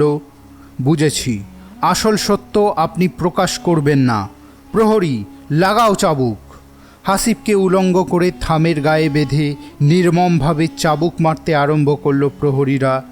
সমস্ত দেহ দিয়ে অঝরে রক্ত ঝরতে থাকে। যন্ত্রণায় আর্তনাদ করতে আরম্ভ করল হাসিব। আসল সত্য প্রকাশ না করলে তাকে মৃত্যুবরণ করতেই হবে।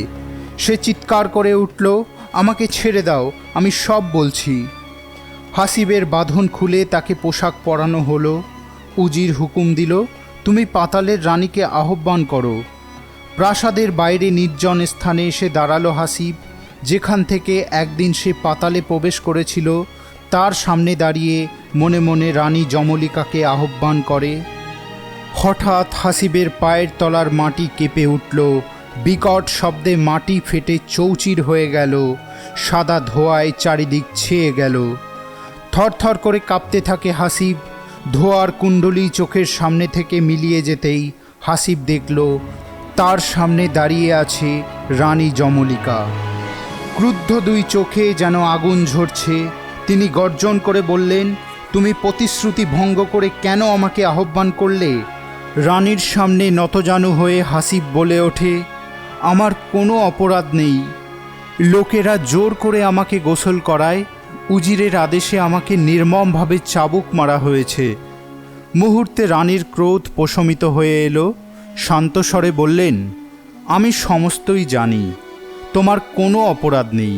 আমি সুলতানের প্রাণ রক্ষা করব, আর উজিরকে এমন শাস্তি দেব যে কেউ আর কোনোদিন তোমার প্রতি কোনো অবিচার করতে সাহস পাবে না।